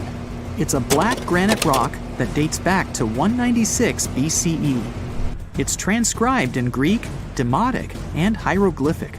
When it was translated in 1822, we got the key to understanding ancient Egyptian hieroglyphics for the very first time. The discovery of Queen Hatshepsut's mummy in 1903 changed our understanding of the Egyptians forever. After she had passed away, her successor, Thutmose III, removed most of the evidence of her reign, so we basically knew nothing about Egypt's first great female leader. She's now gone on to become one of the few and most famous female pharaohs of Egypt. Pharaoh Khufu even had a fully fledged boat in his pyramid. Archaeologists uncovered more than 1,200 pieces of a giant boat near the Great Pyramid at Giza. They reassembled the boat, and it's a whopping 144 feet long. It's most likely a solar boat, which was designed to carry the resurrected king with the deity Ra. Fun fact, the Pyramid of Giza is the last remaining of the 7 wonders of the ancient world. The other 6 are the Hanging Gardens, the Colossus, the Temple of Artemis, the Mausoleum, the Lighthouse, and the Statue of Zeus. This pyramid was also the world's tallest man-made structure for 3,800 years, and it's the biggest pyramid in Egypt. It took a staggering 2.3 million blocks of limestone, and some weighed as much as 80 tons. It took an incredible 100,000 laborers and a whopping 23 years to build. Its original height was a mega 480 feet. In 2017, archaeologists discovered something weird about Egypt's Great Pyramid. There's a hidden void that's at least 100 feet long, and no one really knows why it's there or what's actually inside it. The weird void is the first inner structure discovered within the 4,500-year-old pyramid since the 1800s. Scientists used cosmic rays to detect the massive hole, but are still no closer today to finding out what's inside. The ancient Egyptians took a lot of care building the pyramids, and everything was strategically placed and structurally sound, so it's super unlikely that this hole is due to blocks falling over time. Loads of pyramids also contain small model figurines called ushabti. These represented attendants. They believed they would come to life to serve the pharaohs in the afterlife. But it's amazing that all this stuff actually fit inside. There isn't actually a huge amount of space inside the structures. It's mostly just rock. If there's a question that still baffles archaeologists to this day, it's this one. How did the ancient Egyptians build those magnificent pyramids? As far as we know today, their resources were quite limited, especially in terms of tools and building materials. We still don't have a fully satisfying answer, but hey, we've got some pretty amazing theories worth considering. The leading contender among these theories involves the clever Egyptians employing a sneaky strategy. Now picture this. They constructed a slanted and curving mound made of bricks, earth, and sand encircling the pyramid to be. As the pyramid grew taller and taller, they simply increased the height and length of this wacky structure. It's like they were playing an ancient game of Jenga. Now, how did they get those massive stone blocks up there? Well, according to the legendary ancient Greek historian Herodotus, they used sleds, rollers, and levers. It sounds like they turned construction into a supersized game of tug-of-war. And guess what? Herodotus also claimed that the Great Pyramid, the one from Giza, the granddaddy of them all, took a whopping 20 years to build. There's more. Herodotus also dropped a mind-boggling number on us. 100,000 men were supposedly involved in this pyramid extravaganza. Did they hire the entire Egyptian population? Well, it might not be as far-fetched as it sounds. These men were probably mostly farmers, so they probably focused on the pyramids when there wasn't much work to be done in the fields.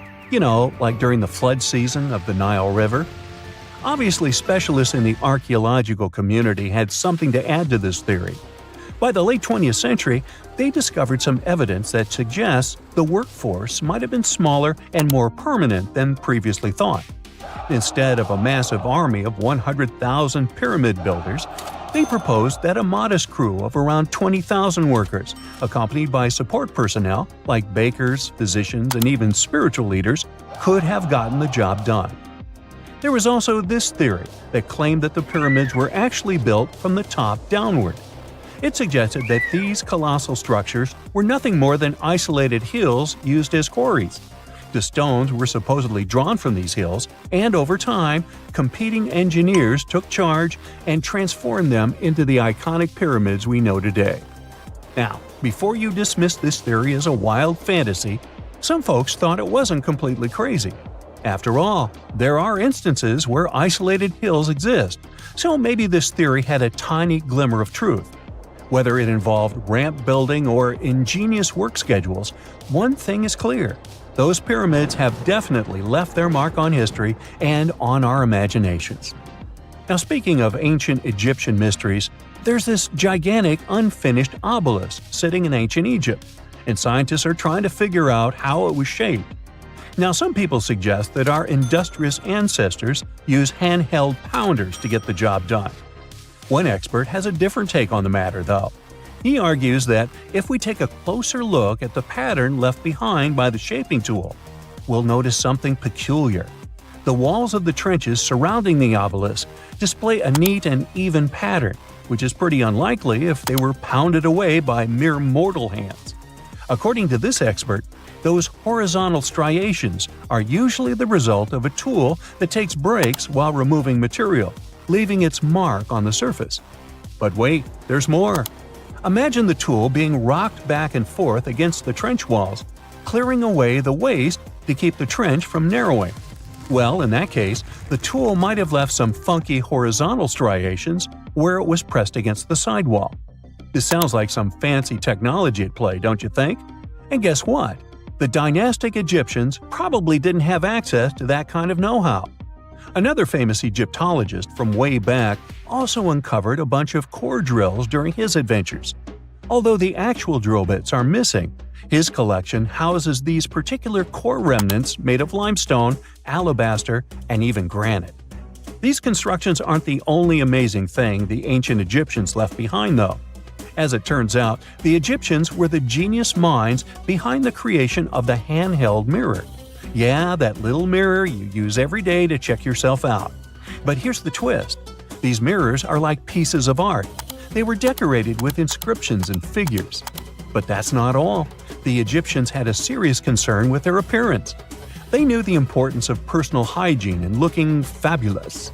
So, in their quest for pearly whites, they invented toothbrushes and toothpaste. Dental problems were pretty common back then, and their smiles weren't exactly all white. Dentistry wasn't their strongest suit, you see. Maybe their minds were distracted by all that pyramid building. So that doesn't mean those ancient toothpaste recipes weren't amazing. One delightful concoction included rock salt, mint, dried iris petals, and pepper. Some brave dentists in the 21st century tried it out, and it worked pretty well. Ground-up ash was also used in another recipe to create a tooth cleansing paste. Mint was missing, so that didn't do much for their breath. That's when the genius Egyptians came up with the world's first breath mints. They made tablets from heated spices like cinnamon, and they mixed it with honey. Now, let's shift gears to home decor, Egyptian style. They surely took ornamentation to the next level. While the concept of decorating furniture started in Mesopotamia, the Egyptians cranked it up a notch. They went all out with different colors of ink and even developed various weights of paper. Oh, and let's not forget about those cute little area rugs we all have in our homes today. Guess who came up with the idea? Yep, the Egyptians. They used the versatile papyrus plant to make those cozy rugs. And speaking of trends, the Egyptians loved their knickknacks. They had an assortment of small figurines in the shapes of cats, dogs, and people. These statues were made from various materials, like simple sun-dried mud to the ultimate bling of gold. It all depended on how loaded you were. The Egyptians were also all about farming, and they knew that clean water was crucial for their crops and animals. That's why they came up with some nifty inventions and techniques to make sure their land was fertile and their plants were happy. First off, they had the genius idea of using ox-drawn plows. They had two types of plows, heavy and light. The heavy plow would strut its stuff, cutting deep furrows in the soil, while the lighter plow followed behind, fluffing up the earth. But they didn't stop there. After plowing, the Egyptians would break up clumps of soil and sow the rows with seeds. To give those seeds a good old squish into the furrows, they'd march their livestock across the field, effectively closing up the furrows. But hey, all that hard work would be pointless if their seeds were as dry as the Sahara. That's where irrigation comes into play. The Egyptians were so good at it that other cultures, like the Greeks and Romans, couldn't help but copy their techniques. Now let's switch gears and talk about the marvelous architecture of ancient Egypt. These folks weren't just skilled farmers, they were also architectural maestros. They built these fancy canals to carry water to farms and villages, and boy, did they know how to make those canals look pretty. Just imagine strolling along a canal lined with ornate structures. The pharaoh Ramesses the Great was quite the overachiever when it came to construction. One of his mind-blowing creations was the construction located at Abu Simbel. This building was designed so that twice a year, the sun would shine directly into it and illuminate the statues of Ramesses. And let's not forget about the corbelled arch. Without this architectural gem, we'd be missing out on some mind-boggling structures like the Great Pyramid. The Egyptians knew how to make things stand tall and proud, thanks to their engineering and construction wizardry. They built grand halls and inner sanctums that make your jaw drop. And some of these temples doubled as astronomical observatories. Secant, cosine, tangent, sine, 3.14159. Yeah, that was the cheer we heard coming from the trigonometry club back in the day. For the rest of us in math class, terms such as sine, tangent, and pi were just bewildering. Who invented these and why? Was their only purpose to make it harder for students? Well, not quite. Trigonometry was invented by the ancient Egyptians. They needed this knowledge to construct pyramids, and they did a pretty good job too. The Great Pyramid in Giza still stands today, some 4,500 years after it was built. No recalls either. So let's get out of that classroom and on a journey through time to reveal the secrets behind the ancient Egyptians' precision. Here you are, standing on the Great Pyramid's construction site, some 9 miles from Cairo. Well, the city still isn't there, as you're surrounded only by the desert and teams of construction workers. They're transporting large stone blocks weighing 2.5 tons each. They're inside a wooden sled that sits on large rollers. A crew of 8 men rolls these blocks along the ground. You immediately think of the rollers on a supermarket cash register. The principle is exactly the same, but the scale is greater, much greater. Scientists estimate that the Egyptians used 2.3 million such blocks in the Great Pyramid alone. And the block in front of you is one of the lighter ones. The heaviest of them weighed up to 15 tons. But where did all these blocks come from? Most of them originated from quarries around Giza. It's not that impressive, you think, but wait until you hear how ancient engineers transported the granite used in construction over 500 miles to the pyramid. There were no railways or highways back then, but the mighty Nile was always there. Researchers even believe that the Egyptians dug a canal to connect the Nile directly to the pyramid's construction site.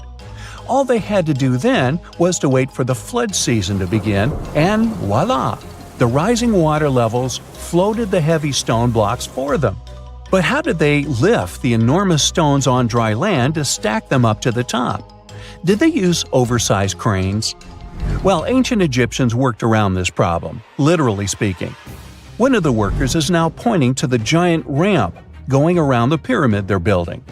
This is how a mountain road zigzags its way to the top. If the ramp went directly to the top of the pyramid, then workers couldn't pull the stone blocks along it. It would be too steep. Scientists have calculated that 8% could be the maximum incline. So ancient Egyptians just extended the ramp around the pyramid. Again, these are all theories, as the ramp could have been inside the pyramid, as some researchers suggest. The exact building method is still a mystery, guarded by the Sphinx. That's its real name, right? Wrong. As the Great Sphinx is just the statue's alias. You know, the name writers take when they want to hide their true identity, or a singer's stage name. The Sphinx's real name, translated from Egyptian, means Horus in the horizon. That was the name for the Egyptian deity of the sky. The trail of mystery doesn't end there, as a man walks past you with a bucket of paint. He's going to add a touch of color to the Great Sphinx. Researchers found specks of this red color next to its ear. That was some strong paint, as it survived for thousands of years. You are now standing straight in front of the Sphinx. You look up. It's very tall, right? 66 feet to be precise. Now resist the urge to take a selfie. You can do it. Now you notice something else. It looks like the Sphinx is in the center of a giant triangle in the back. That's one side of the Great Pyramid. And no, your eyes are not playing tricks on you. The Sphinx really does sit in the center of the pyramid's lateral face. Here's where math comes in handy. A pyramid has 4 sides, called lateral faces.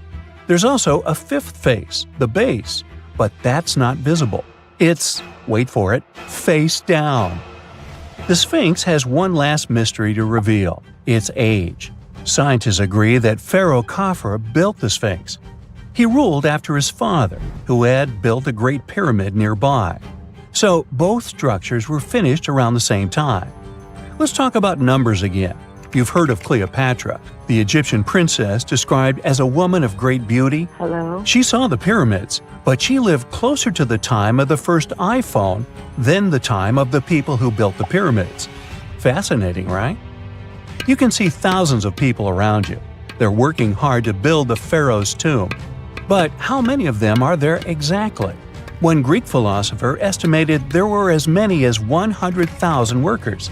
Seems like an okay number for such an enormous structure, but it can't be true. Science simply can't back up this number. Egyptologists put the total number of workers at 30,000. And yes, Indiana Jones was one of them, at least on the big screen, but he showed up late. Egyptologists know a lot about the pyramids, but not everything. Not because they don't want to, but because they haven't yet dug up enough evidence. They can only guess how the building process went. First, engineers would arrive to choose the right spot and do the necessary measurements. That's why they needed all that complicated math. Then, it's time for sourcing the material, the large stone blocks I mentioned earlier. When boats deliver them to the site of the future pyramid, workers can finally do their thing. They operated in smaller groups, but there were at least 2,000 of them chiseling and carving away at any given time. Sounds like a typical construction site today? Well, that's because it is, just thousands of years ago. It's amazing what ancient Egyptians were able to achieve with just copper and stone tools. The pyramid is now complete in front of you. But is it the same pyramid we see today? Why is this structure shining bright in the desert sun? Isn't it supposed to be a dusty yellow color? Well, no. Human activity and the elements have completely stripped the outer layer of stones over time. Expert craftspeople polished these blocks using nothing but stone and sand. The end result was a smooth and shiny rock. On the day it was completed, the Great Pyramid of Giza was a perfect triangle of light. Its polished sides acted like giant mirrors, reflecting the powerful Egyptian sun. This is the point where you should put your glasses on, and that shiny thing you see at the pyramid's very top is actually gold. The capstone at the top of the pyramid is called a pyramidion. It was covered in sheets of gold. As you can guess, these were the first stones to disappear. Let's make another stop before we get you back to your classroom. We travel to the British Isles, and no, Stonehenge isn't our destination. It is Newgrange in County Meath. Scientists estimate that the ancient peoples of Ireland built this stone monument around the year 3200 BCE. This makes it older than both Stonehenge and the Great Pyramid in Giza. The function of the circular mound in Newgrange is the same as the one of the Great Pyramid and equally mysterious. The estimated amount of loose stone present in the valley is over 220,000 tons. And it's not just randomly thrown on a pile. The order in which the stones are set makes the structure water-resistant. That would explain how Newgrange had survived for so long. Kinda makes you want to splash out the cash for that waterproof phone case, huh? Well, you're back in your school desk, but today's math lecture is the last thing on your mind. You're thinking about how great the Egyptian pyramids are, and if we have something similar today. It turns out modern engineers are just as impressed with the Great Pyramid as you are. There's a glass pyramid sitting in the main courtyard of the famous Louvre Museum in Paris. The panorama of San Francisco wouldn't be complete without the 48-story Transamerica Pyramid. But Las Vegas went the furthest. There we find the Luxor Hotel. It's so big that it's the third largest pyramid on the planet. And guess what's in front of it? Yup, a replica of the Sphinx. It's 110 feet tall, 2 stories higher than the one in Giza. Yeah, everything's bigger in Vegas. There are mysterious plasma bubbles floating around the pyramids of Giza. As bizarre as that might sound, let's get one thing clear right off the bat. There's nothing extraterrestrial going on here. Plasma bubbles are those weather anomalies that form in a layer of Earth's atmosphere called the ionosphere. This is an invisible layer surrounding our planet that stretches roughly from 50 to 400 miles above Earth's surface, right at the edge of space. In this layer, the sun, being the giant hot power that it is, basically cooks gases, splitting them into electrically charged particles called plasma. Here's where it gets interesting. At night, especially near the equator, these charged particles get disturbed, and when a bunch of them suddenly vanish at the same time, it forms what we call a plasma bubble. Imagine it like a big empty pocket where the plasma is missing or its quantity is lowered. But it's only considered a plasma bubble if this phenomenon occurs on a large scale, typically around 62 miles in size. If you're already packing your suitcase for Egypt and have put binoculars to look at the tips of the pyramids, I'm sorry to say that we can't see these plasma bubbles with the unaided eye. It's all happening way above our heads, completely invisible to us. Scientists need to use special equipment, like the Latitude Long Range Ionosphere Radar, or LARID, to detect these bubbles. This advanced technology helps researchers track and observe the movement and formation of plasma bubbles in real time. This formation, by the way, can be triggered by solar storms. That brings us to November 2023, when an impressive solar storm occurred. On a scale from 1 to 5, this one was classified as a G3, which is considered a strong event. Solar storms occur when sunspots are basically cooler, darker areas on the sun's surface, release bursts of energy into space. These flares triggered several geomagnetic storms on Earth. While this might sound like doomsday stuff, it didn't disrupt our daily lives too much. In fact, it was great news for skywatchers, since the solar storm created stunning auroras, with the northern lights visible as far south as Greece and Turkey. But this particular storm in 2023 also had another interesting consequence. It caused the largest plasma bubble ever recorded by the Chinese radar. This phenomenon was so massive that it covered regions as far apart as the Egyptian pyramids and the Midway Islands in the Pacific Ocean. Now that's a huge distance, and it is a big deal for science. And that's because plasma bubbles are a growing threat to modern technology. Experts say they can disrupt satellite communications and GPS systems. So if you're using Google Maps or Waze and suddenly it can't figure out where you are, a plasma bubble might be to blame. Great. We now know what's going on with those bubbles, detected above the pyramids of Giza. But things get even weirder inside this ancient construction. Apparently, the Great Pyramid of Giza has the ability to concentrate electromagnetic energy within its interior. A couple of years ago, a group of researchers decided to see what would happen if they took this ancient architecture and hit it with radio waves.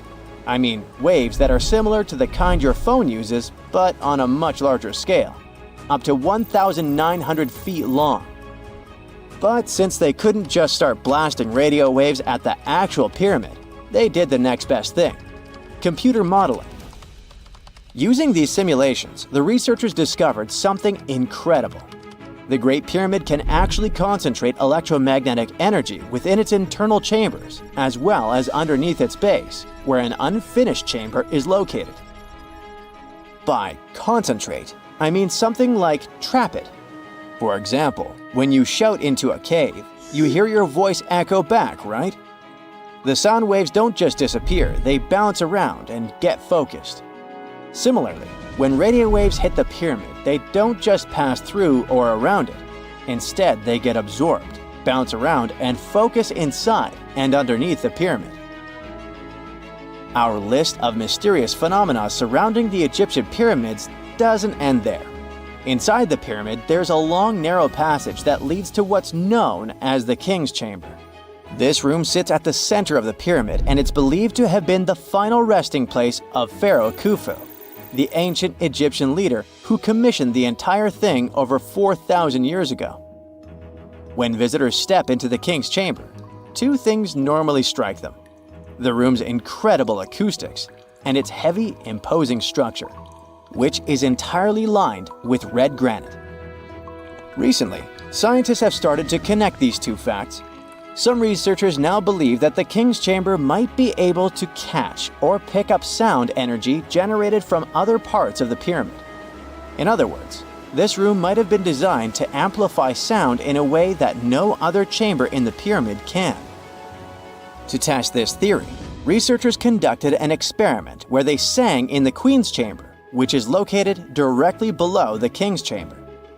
Here's where it gets wild. The music couldn't be heard in the lower underground rooms of the pyramid, but it sounded loud and clear in the King's Chamber. One possible explanation for this is the type of stone used in the King's Chamber: pink granite. Granite is known for its piezoelectric properties, meaning it can absorb energy from its surroundings, like sound vibrations, and convert it into electrical energy. This suggests that the chamber's unique acoustics might be due to more than just the shape of the room. It could be that the granite itself plays a role in amplifying and concentrating sound waves. According to scientists, these discoveries open up a whole new field of research into the pyramid's potential. Could the ancient pyramids have somehow harnessed the energy created by sound waves, or even Earth's natural vibrations? It might sound far-fetched, but considering the granite's piezoelectric properties are well documented in modern science, it's not entirely impossible. Who knows? Maybe we've only just scratched the surface of what the pyramids were truly capable of.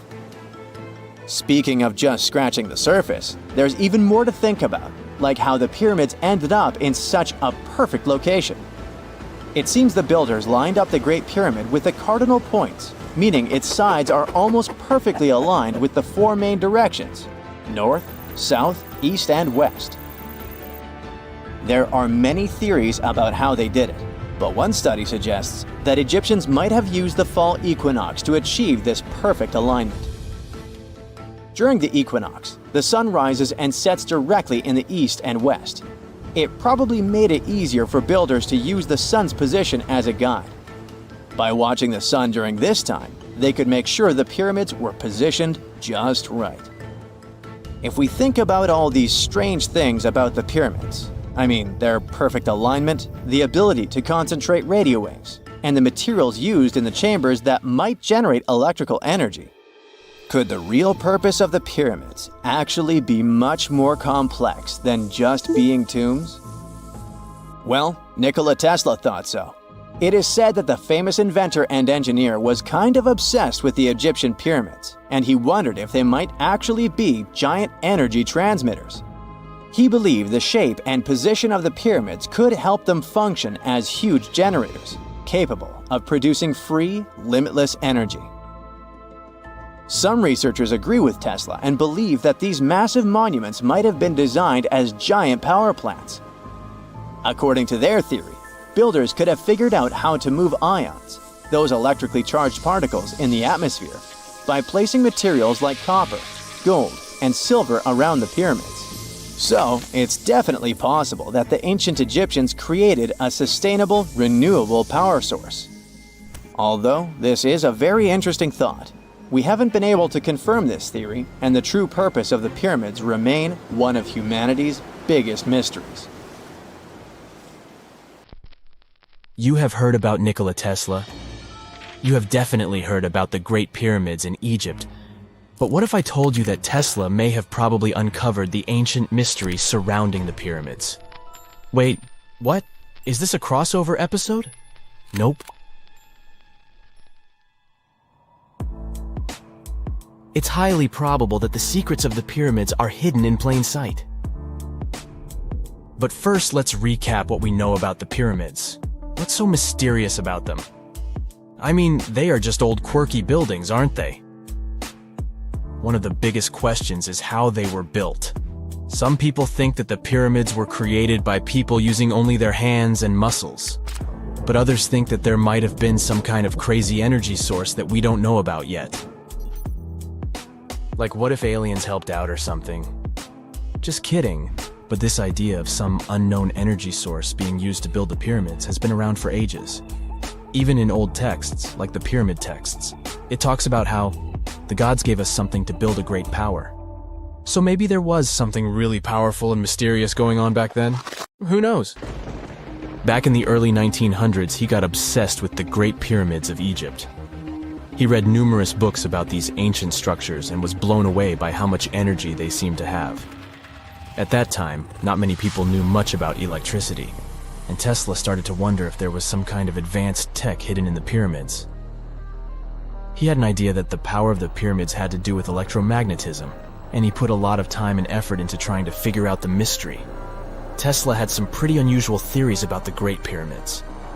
He thought that they could actually store and move electricity, which could then be used to power up the areas around them.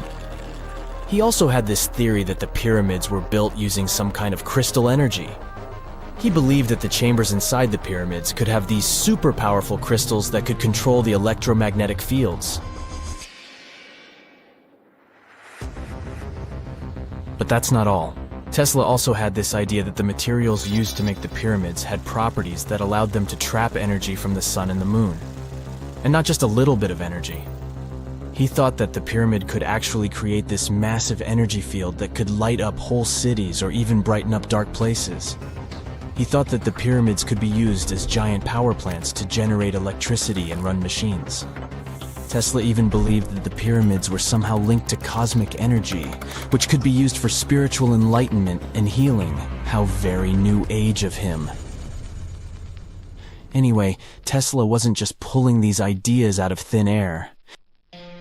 He was seriously into studying everything he could about the pyramids, from ancient artifacts and texts to hieroglyphs and drawings. and he came up with this idea that the pyramids were designed to be energy amplifiers, and some kind of unknown energy source was used during their construction. Some people thought Tesla was eccentric for coming up with these theories, but his ideas have actually had a huge impact on the way we think about the pyramids today. Researchers and scholars have been digging into his theories for years and using them to uncover some of the biggest mysteries surrounding these ancient structures. For example, recently scientists have used theoretical physics to investigate how the Great Pyramid of Egypt would react to certain radio waves. They found out that if the radio waves were a certain length, the pyramid could concentrate the energy inside its rooms and focus it under its base. The scientists did lots of calculations to figure this out. They first thought about what radio wavelengths would work best. Then they made a model of how the pyramid would react to the waves. They figured out how much of the energy from the waves would get absorbed or spread out. Lastly, they checked how the energy would move around inside the pyramid when the waves hit it. To help explain all of this, the scientists use something called multipole analysis. This is when you take a complicated object and break it down into simpler parts. Then you can see how each part interacts with the energy that's coming in. It's like taking apart a puzzle to see how each piece fits together. The researchers are interested in how all of this can be used in the future. They want to make really tiny particles that can do the same thing as the pyramid, but with light. By changing the size, shape, and the material of these particles, they can control how the light moves around them. This can be really useful for things like making tiny sensors or super efficient solar cells. The scientists had to make some guesses when they were doing their research. They assumed that there weren't any hidden spaces inside the pyramid, and that the material used to build it was all the same. But even with these guesses, they still made some pretty impressive discoveries. But the pyramid study is not the only proof that Tesla was ahead of his time. There are more Tesla's projects that seemed unrealistic at the time, but that scientists and enthusiasts reevaluate and try to implement today. Let's talk about Tesla's most ambitious project, the Wardenclyffe Transmission Tower. Back in 1900, Tesla was already a big shot when it came to electrical engineering in America. People were blown away by his amazing inventions and the fact that he managed to outdo Thomas Edison in the battle of currents. However, Tesla wasn't content to rest on his laurels. He decided to embark on his most ambitious project yet, the transmission tower at Wardenclyffe. It was built between 1901 and 1905, and it was based on one of Tesla's breakthrough ideas. He had a vision to make the impossible possible by creating a global wireless communication system. It would use Earth itself as a conductor, transmitting music, news, stock market reports, secured military communications, and even facsimile images. Does it sound familiar? Right, it sounds just like the internet that we use today, only without the use of any wires. But Tesla had a much bigger dream in mind: to transmit power wirelessly. He already proved that high-frequency signals could be sent without any wires using his Tesla coil transformers, and this sparked his obsession with wireless energy transmission. His vision was to not only transform the way we communicate, but also to find a way to transfer power currents globally by tapping into the Earth's natural energy. Tesla believed that there was an abundance of free energy all around us that could be used for humanity's benefit. In 1899, he conducted some top-secret experiments and got convinced that it was possible to transmit electrical power through the Earth's upper atmosphere. This is actually how the Wardenclyffe Tower was created. It was supposed to be the prototype station for a network of towers all over the globe that would provide the whole world with wireless energy. Unfortunately, Tesla didn't have the resources or the patience of his investors to bring this project to fruition. It ran into all sorts of financial problems and roadblocks, and in 1917, the unfinished tower was finally torn down for scrap metal to pay off Tesla's mounting debts.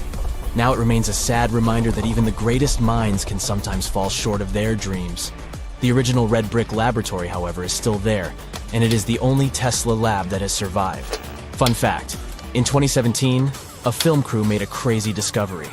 They used ground-penetrating radar to explore the area around Wardenclyffe, and they found a whole series of tunnels stretching for hundreds of feet underneath the site. Nobody knows exactly what these tunnels were used for, but people have been speculating for years that they were part of Tesla's grand plan. Wardenclyffe, of course, is a major landmark for Tesla enthusiasts from all over the world. Who knows? Maybe someone will finally crack the mystery of the tunnels one day. But even if they don't, the legacy of Tesla and his amazing ideas lives on. When you hear the word mummy, you might get a chill down your spine. That's because most of us associate this word with those creepy characters we've seen in some scary movies. But in reality, mummies have helped us understand a lot about ancient civilizations, their rulers, and about how people used to deal with losing their loved ones. The people most famous worldwide for their mummies are the ancient Egyptians. They believed that some sort of existence after passing away was possible, if certain conditions were met. That's why they insisted on preserving the human body through the process of mummification and placing the mummy in a furnished tomb, kind of like giving it a fully functioning apartment of its own. Why did they believe in this? Well, because they were deeply connected to their natural environment for the most part. They saw the natural cycles around them, like how the sun rose every day, followed by the moon, or how new life was always sprouting from plants, even after they had wilted away. They also believed that the powerful spirit Osiris, who represented the cycle of passing away and resurrection, played a role in this process. To prepare for the afterlife, the ancient Egyptians followed certain rituals, like mummification, which involved using materials like honey, resins, and incense to preserve the body.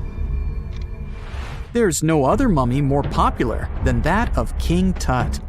He was a young pharaoh who ruled over 3,000 years ago in Egypt. The problem with discovering ancient royal tombs is that most of such burial sites were previously robbed.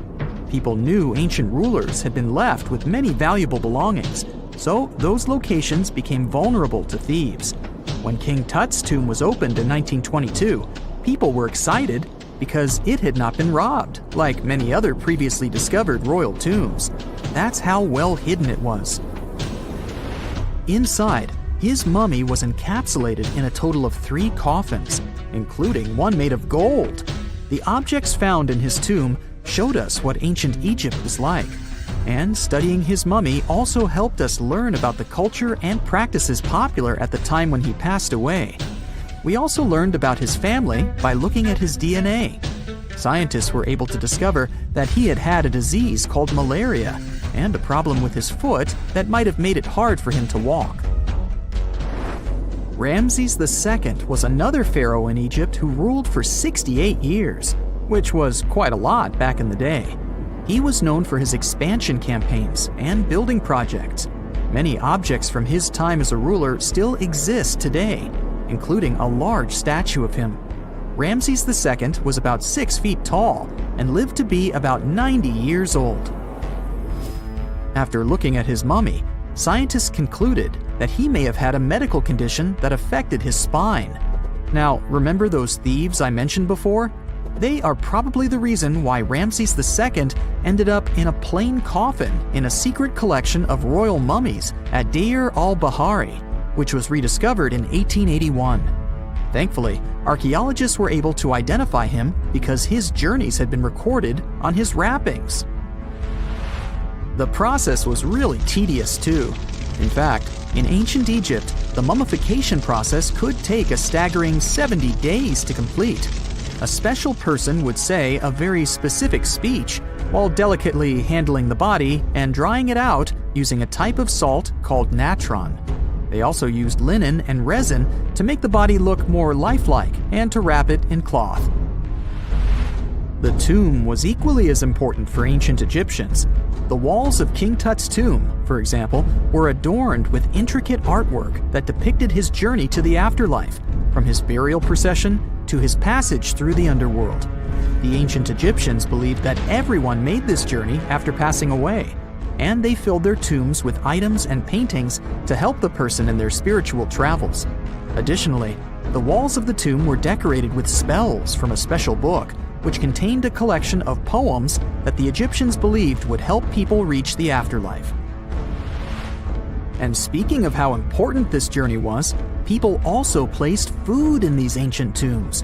In King Tut's tomb, archaeologists discovered 36 jars of vintage beverages and 8 baskets of fruit, which were believed to be left there to help him in his journey to the afterlife. The Egyptians believed that traveling to the afterlife took a really long time, so they left a lot of supplies, such as food and water, to sustain their loved ones.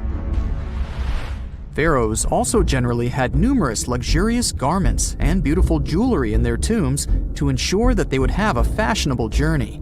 These items included various types of linen clothing, such as tunics, scarves, gloves, and headdresses, as well as a lot of gold jewelry with precious stones, like bracelets, buckles, pendants, necklaces, rings, and even precious depictions of insects for protection.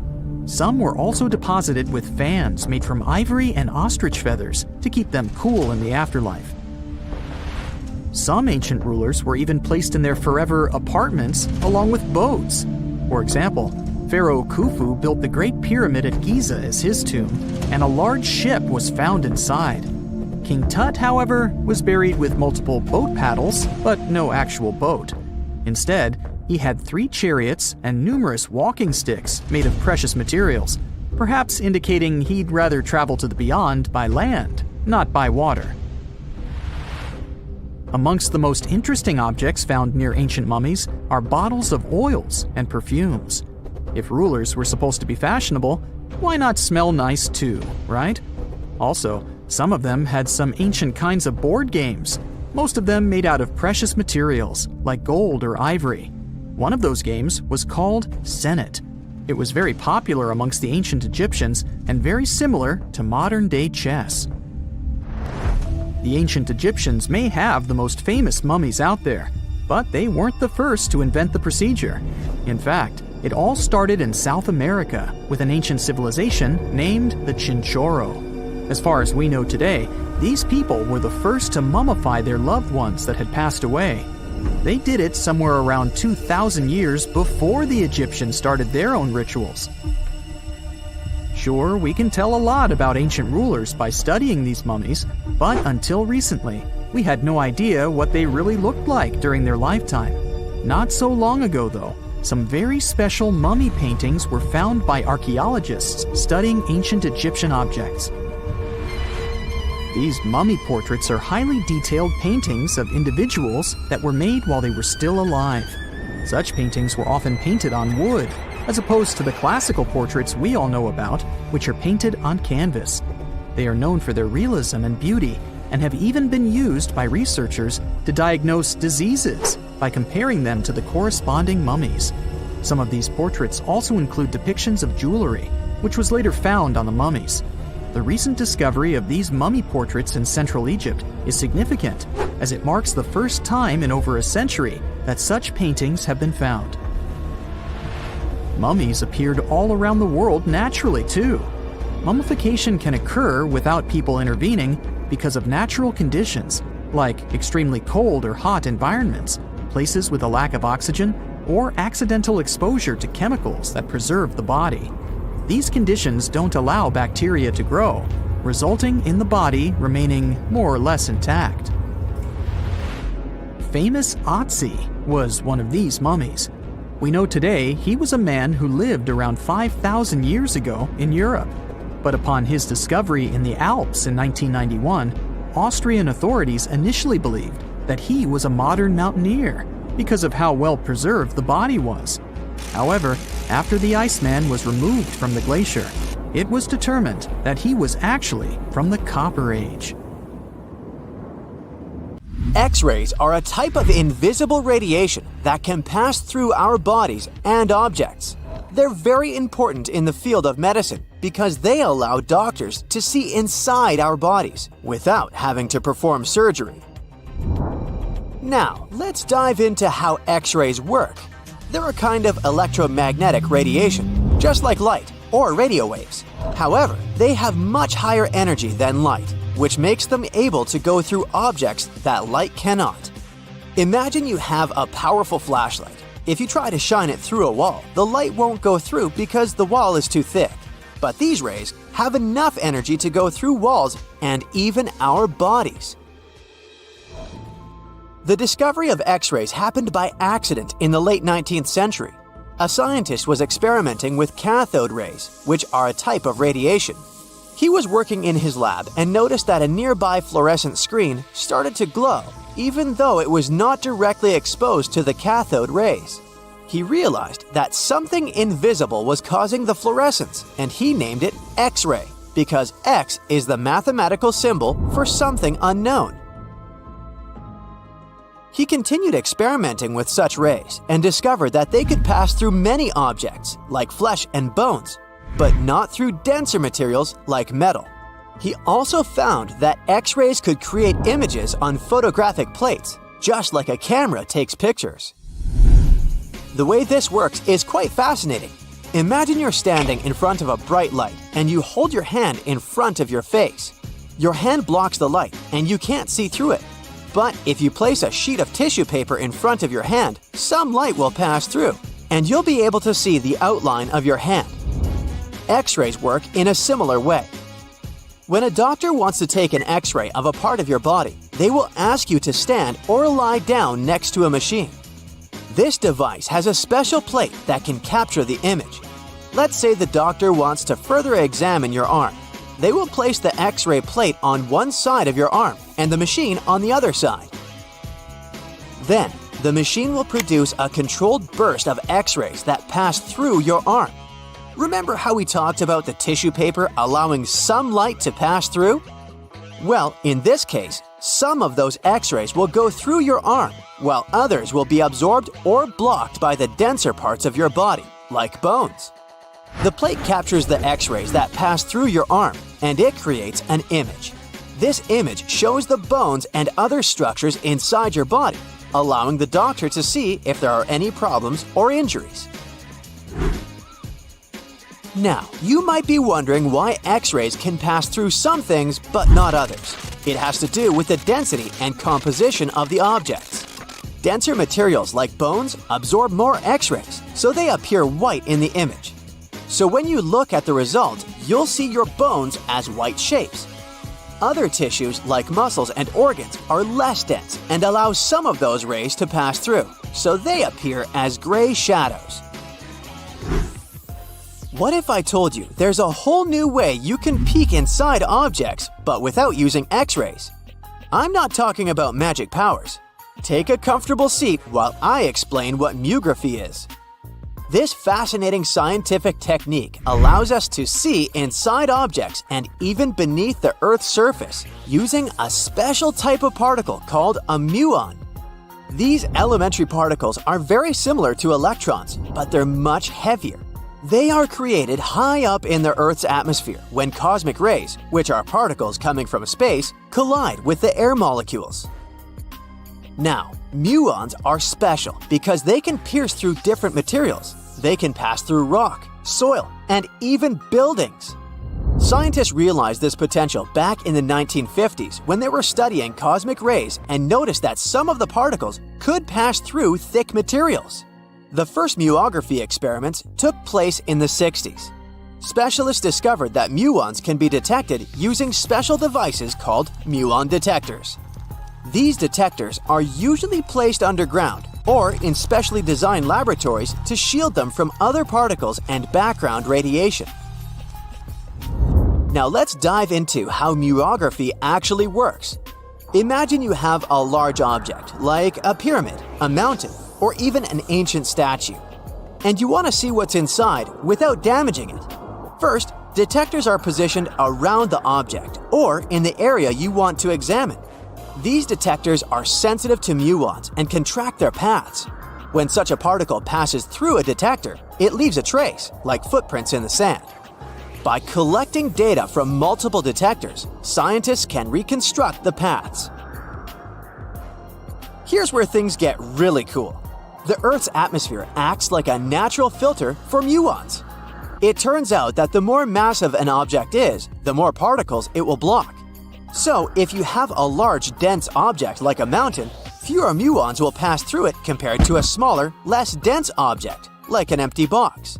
This difference in the number of particles that reach the detectors can give us clues about what's inside the objects. Scientists use computer algorithms and mathematical techniques to analyze the data and create images. These images represent the density distribution of the object being studied. It's like creating a map that shows where the densest areas are and where there's gaps inside the object. The concept of muography is similar to using shadows to understand the shape and size of an object. Imagine you're standing in front of a bright light and you place your hand between the light source and a wall. You'll see a shadow of your hand on the wall. Based on the shape and size of the shadow, you can get an idea of what your hand looks like, even though you can't see it directly. This technique has been used to study various objects and structures. For example, scientists have used it to explore the inside of volcanoes and pyramids, and even to investigate the structure of mountains and the Earth's crust. With the help of this amazing technique, scientists have now uncovered new information about the Great Pyramid of Giza. They discovered something that had eluded tomb raiders for centuries. They found a hidden chamber. And guess what they named it? The Big Void. Yeah, I know, not the most creative name. They even used 3 different muon detection techniques just to be super sure that it was indeed a big, mysterious void inside the grandest pyramid of them all. Once news got out about this mind-boggling discovery, Egyptian authorities couldn't resist the temptation to explore further. So, they brought in an endoscope camera to confirm the existence of this epic void. So, they inserted a camera through one of the openings underneath the entrance, and voila! It revealed a corridor. More so, the corridor had a chevron ceiling. I can't help but imagine the ancient Egyptians using it as a cool dance floor. Another team of scientists decided to take another shot at scanning this newfound void. According to them, the Great Pyramid of Giza is a pioneer in the pyramid game. It used a technique called chevron to cover internal structures and keep them from collapsing. Now, why did the ancient Egyptians build this corridor and the grand void it leads to? One theory suggests that the corridor was built to relieve pressure inside the pyramid. Another theory says that the void could be a result of the pyramid's construction process. It could have been an internal ramp used to move roof blocks into position, and then it was left there or filled loosely with rubble. According to other enthusiastic explorers, there might be another burial chamber waiting to be discovered.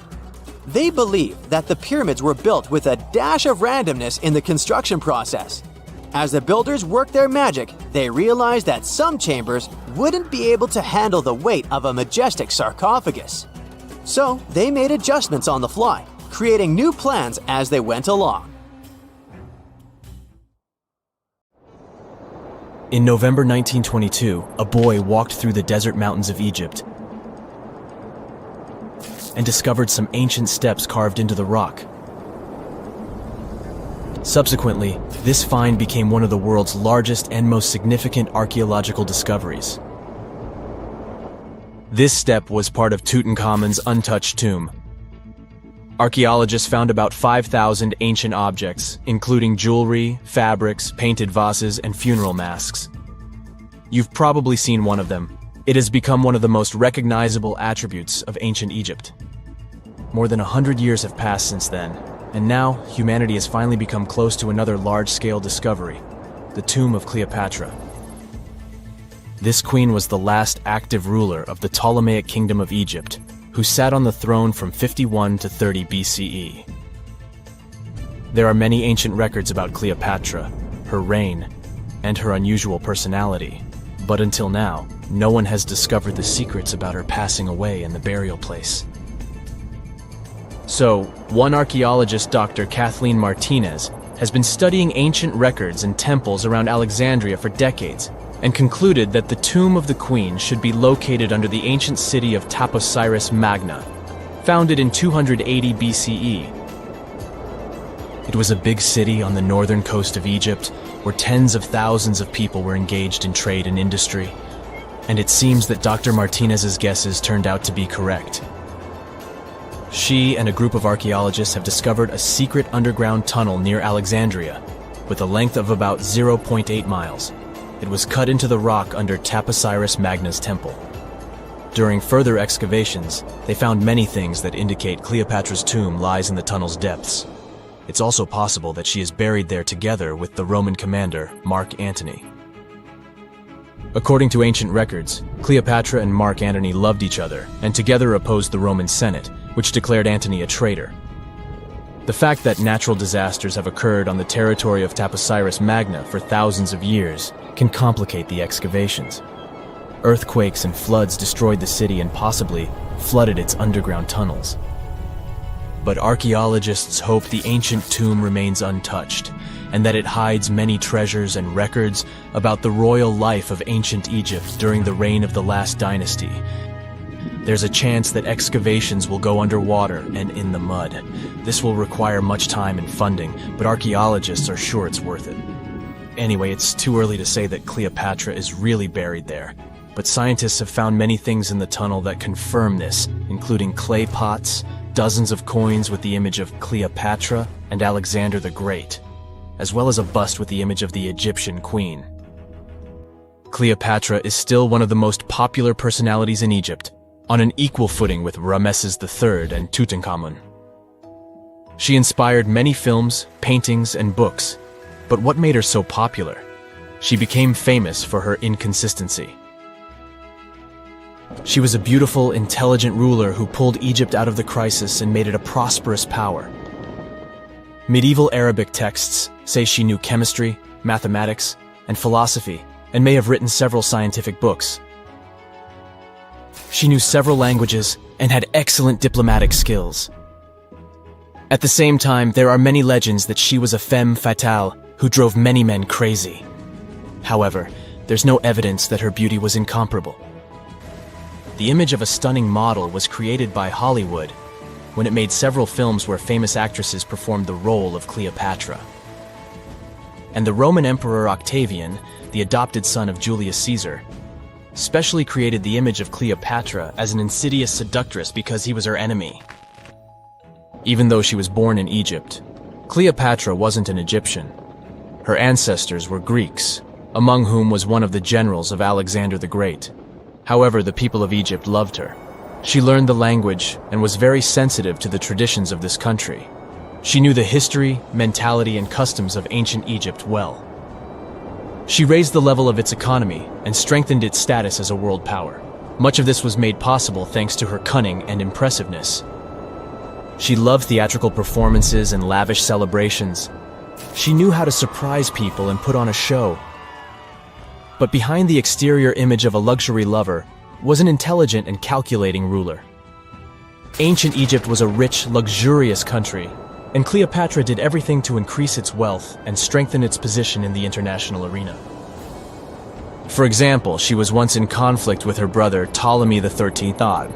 The queen knew that she wouldn't be able to resist him, so she decided to attract Julius Caesar to their side. The Roman emperor arrived in Alexandria, where Cleopatra wanted to meet him, but Ptolemy knew about her plans and was about to prevent her from coming to Caesar. Then, instead of a rich and noisy arrival, Cleopatra decided to make her visit inconspicuous. She wrapped herself in a carpet or linen bag the emperor's servants carried into Caesar's private chambers. Cleopatra emerged from the carpet and impressed the Roman emperor with her beauty and determination. As a result, they fell in love with each other and became close allies. After some time, she impressed another influential Roman for diplomatic purposes. She arrived to meet Mark Antony on a golden barge with purple sails and silver oars. Cleopatra was dressed in the image of Aphrodite and sat under a magnificent canopy. Her servants dressed like cupids and were blowing her fan and burning incense. But Cleopatra created such a show for a reason. She knew that Antony revered Greek mythology and considered himself the embodiment of Dionysus. As a result, he was so impressed with this woman that he ended up marrying her. Cleopatra defended her crown, strengthened her alliance with Rome, and bore Antony 3 children. In Egypt, they threw big parties and enjoyed wealth with power. However, the relationship of a high-ranking official with the Egyptian queen caused a scandal in Rome. Octavian was Antony's primary opponent in the struggle for power, so he exploited the situation to darken the competitor's reputation. He used propaganda to make Cleopatra an insidious seductress in the eyes of Roman citizens. He accused Antony of succumbing to her charms. The Roman Senate supported Octavian and declared Cleopatra an enemy. In 33 BCE, this conflict reached a high point when Antony's navy clashed with Octavian's fleet. The latter won and forced his enemy to flee to Egypt with Cleopatra. According to some records, they took refuge near Alexandria. Pursued by the Romans, they hid in one of Cleopatra's palaces and met their end. Some legends say that Cleopatra was an expert in poisons. She provoked a venomous snake, a viper or an Egyptian cobra, to bite her. Also, according to another legend, she pricked herself with a poisonous needle. There's a theory that Cleopatra always carried an ampule with poison inside her hairbrush. And when she was cornered, she soaked the needle with this poison and pricked herself. None of this can be said for sure. Scientists are still trying to find out the truth. Perhaps when they reach Cleopatra's tomb, the world will get more answers about her tragic fate. She is considered the last ruler of Egypt. After her passing, Octavian plundered her palaces and temples and returned to Rome, where he became the main emperor. He successfully ruled the country and expanded its borders. His reign ended when he turned 75. World history would have looked different if Cleopatra and Mark Antony hadn't lost that naval battle. By the way, did you know that more time has passed between Cleopatra's reign and Neil Armstrong's flight to the moon than between the reign of the Egyptian queen and the construction of the Great Pyramid of Giza? Armstrong took a step on the Earth satellite in 1969, 38 years after the birth of Cleopatra. And the construction of the pyramid took place in 2560 BCE. Imagine how long the history of ancient Egypt is. Cleopatra is closer to us in time than to the pyramids. If someone finally invents time travel and you hop on a trip to the past, you won't recognize many of the things you know and love today. The Statue of Liberty and the Egyptian pyramids, some basic gadgets like the remote control and your laptop, and even the corn you have for lunch have all changed beyond recognition. When the pyramids were originally built in ancient Egypt and Giza and other places, they didn't look sandy brown at all. All of them were covered with white limestone. If you had seen them under the hot African sun, you'd have to look away. That's how smooth and shiny they were. Builders used around 6 million tons of this material for the Great Pyramid of Giza alone. It's the largest one you can still see on your trip to Egypt. The local rules were quite a thrifty crowd, and they reused some of the casing stones for other construction projects. A massive earthquake in the 14th century has also loosened some of the stones, so you won't see a lot of limestone, but some of it is still there, on top of the Pyramid of Khafre in Giza. It looks like it has a second peak on top of the first. In ancient times, all pyramids used to have capstones called pyramidions, covered in a mix of gold and silver. Most of them have been lost over the centuries, but you can still see a few of them at museums. They show images of Egyptian deities. The pyramids were probably modeled after a sacred pointed stone, the benben. It represented the rays of the sun. Now, lifting heavy rocks wasn't so simple without the tech we have today. I guess you'll agree with me if you helped your friends move at least once, and they made you carry the couch. But those smart Egyptians of the past thought of that and chose the pyramid shape. It lets the weight distribute evenly throughout the whole thing. The Statue of Liberty has also had a major makeover since it was first unveiled in 1886. Believe it or not, it used to be a shiny brown color, just like a penny. 20 years later, it changed its color to green. It wasn't a fashion statement, but a chemical reaction. The statue is covered with hundreds of thin copper sheets. When copper reacts with air, it naturally forms a protective layer called verdigris. This layer protects what's under it from corrosion, and that's why statues and other things made of copper, brass, and bronze can last so long. When Lady Liberty first turned green, people in authority decided it would be a good idea to paint it all over. It was way before social media, so you couldn't just drop an angry comment under the post describing the idea.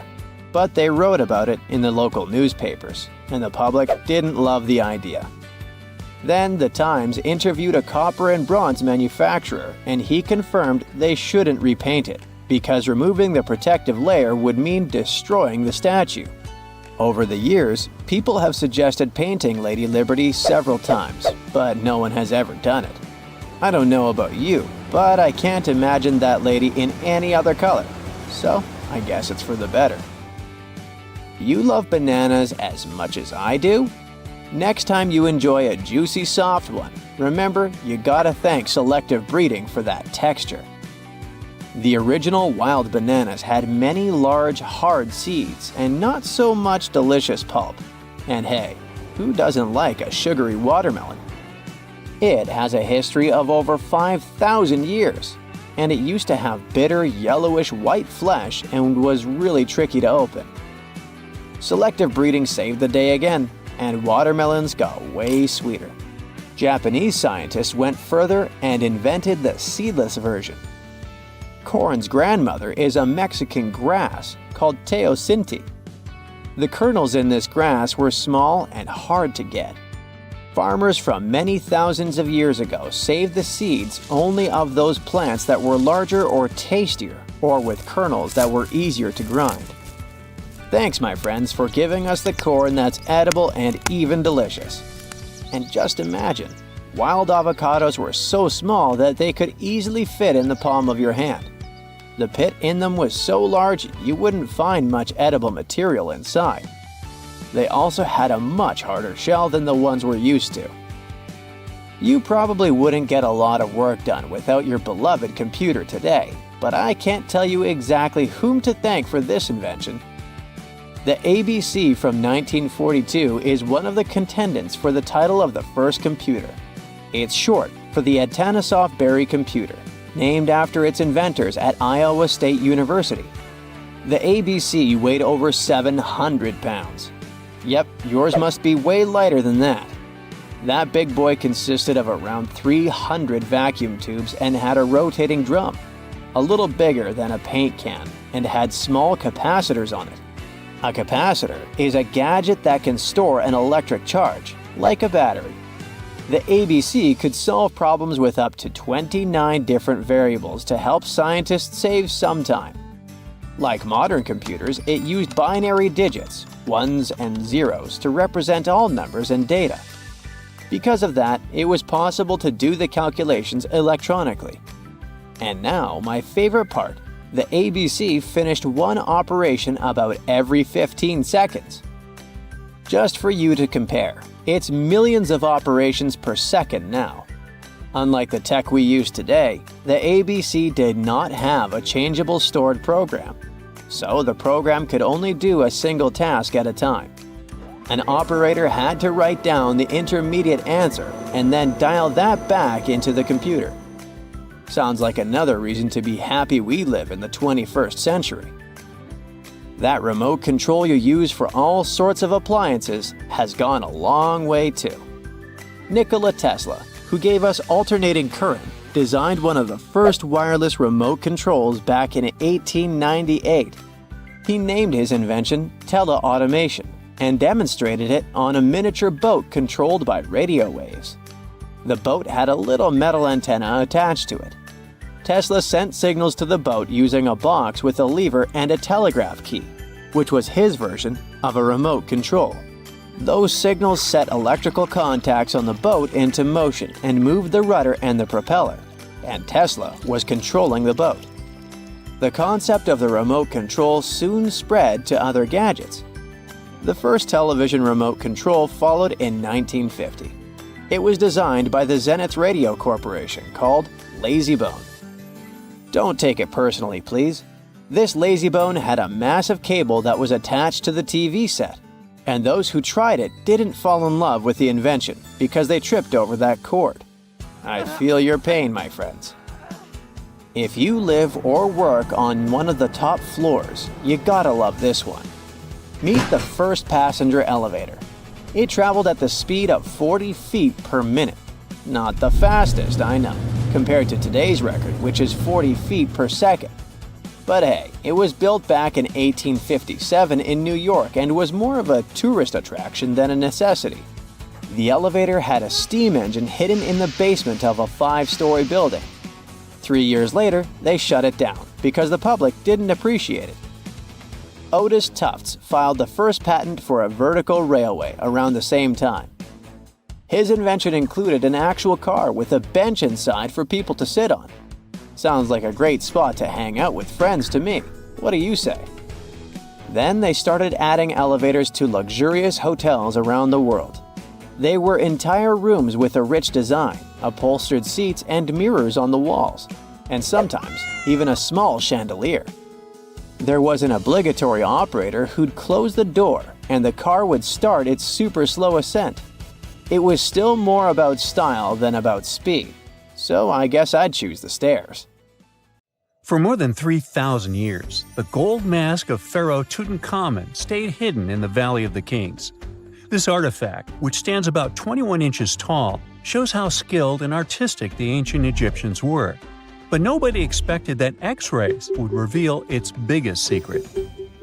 King Tut was the last ruler of his family during the 18th dynasty.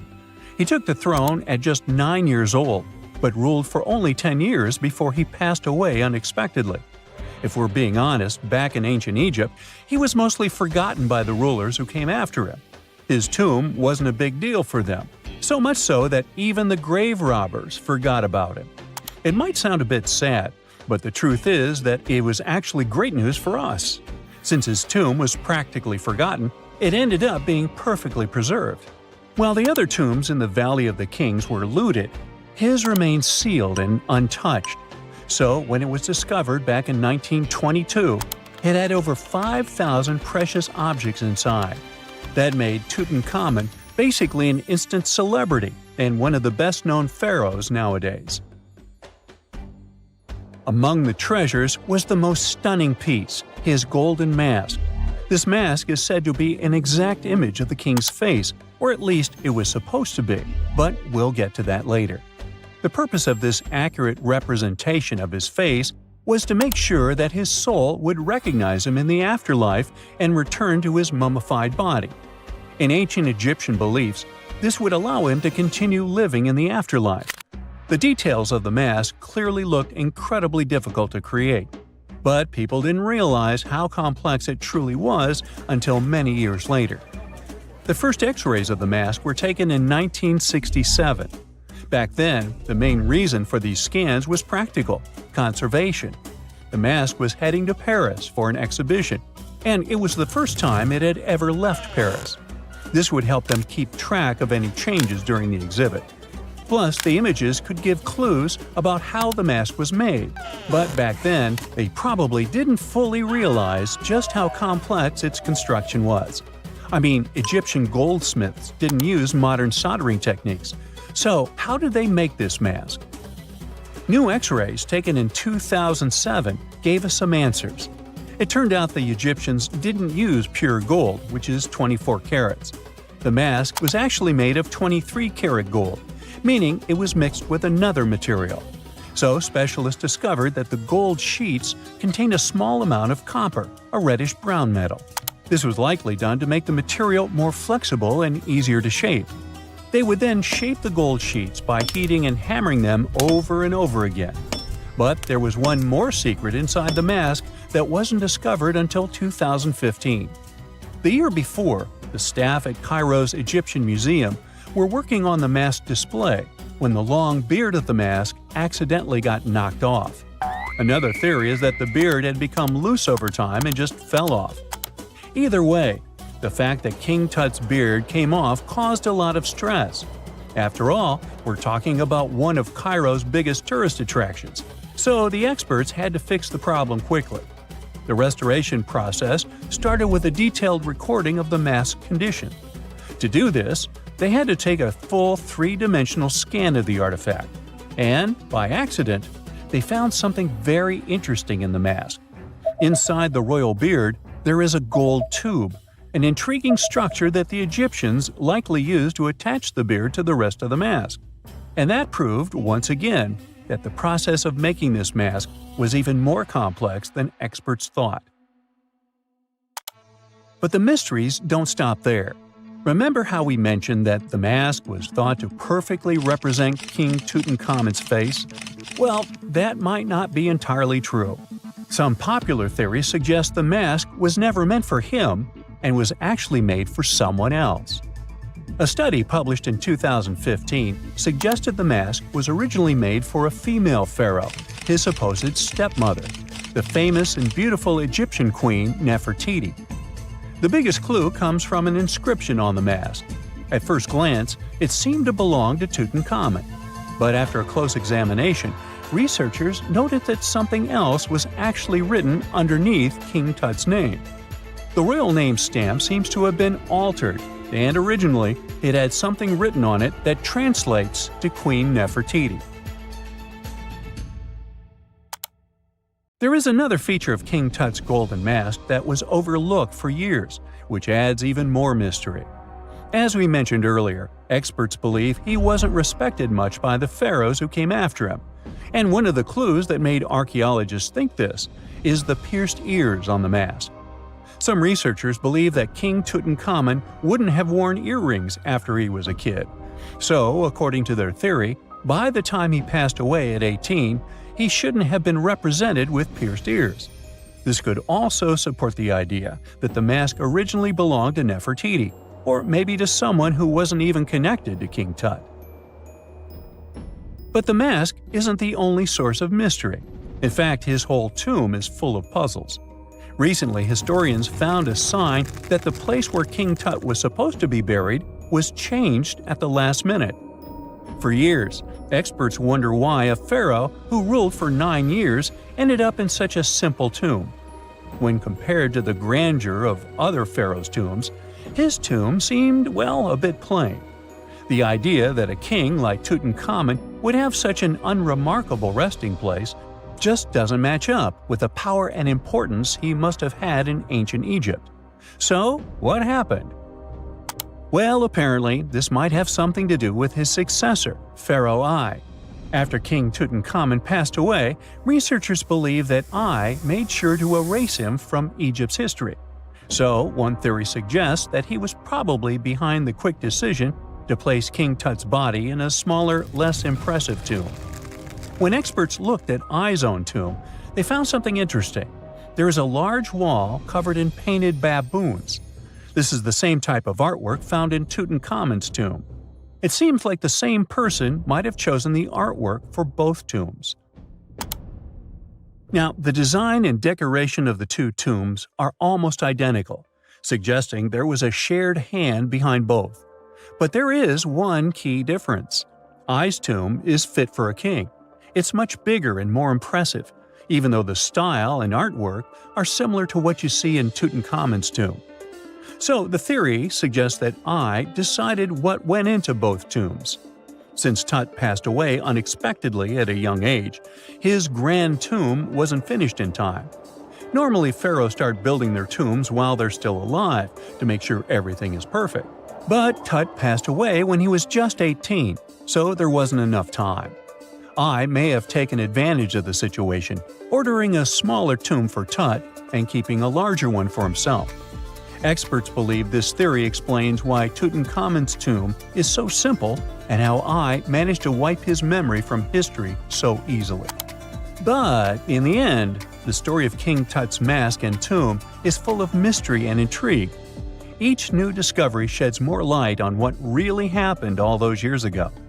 But one thing is for sure, the secrets of ancient Egypt still have much to reveal, and King Tutankhamun will continue to fascinate people for years to come. The year is 1923. Two teenagers sneak out of their homes in the middle of the night in Florida City. Rumor had it that an old man was building a rock castle by himself. But every time someone tried to see what the old man was doing, he would stop working. The curious teens managed to sneak into Ed's backyard and saw something they could later describe as magic. They recalled seeing rocks moving around like helium balloons. The old man was moving up to 30 tons of stone by himself to build his castle. Even if he didn't allow anyone to see him working, he would proudly talk about it around the town. But whenever people asked how he was building a stone castle all on his own, he simply answered, "I cracked the secret of the pyramids." This story begins in Latvia, Edward Leedskalnin's home country. Edward was born in a small village on January 12, 1887.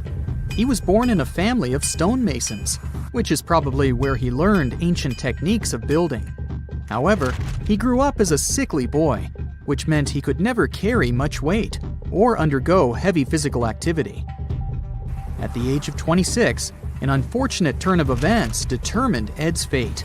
The love of his life broke off their engagement, and heartbroken Ed decided to move to the United States. He lived in a couple of American states before finally moving to Florida, where his life's adventure started. Ed spent years searching for the right spot of land to build his dream house. He always rejected good farmland. When people wondered why, he only smiled. Finally, when he bought land of his own, it was deemed terrible by his close friends. The soil was bedrock. He could neither plow nor farm it, but it seemed perfect for what he was seeking to build.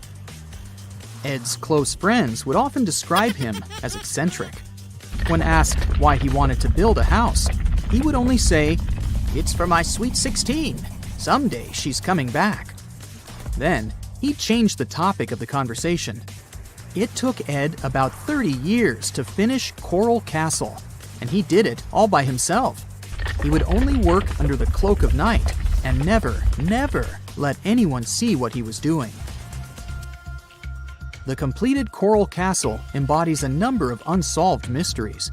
If you were to visit the site back then, you'd have to go through a 9-ton, 8-foot-tall revolving gate door that even a kid could push with just one finger. Ed was so proud of this door that he originally named the site Rock Gate Park. It was renamed Coral Castle only much later, after Ed's passing.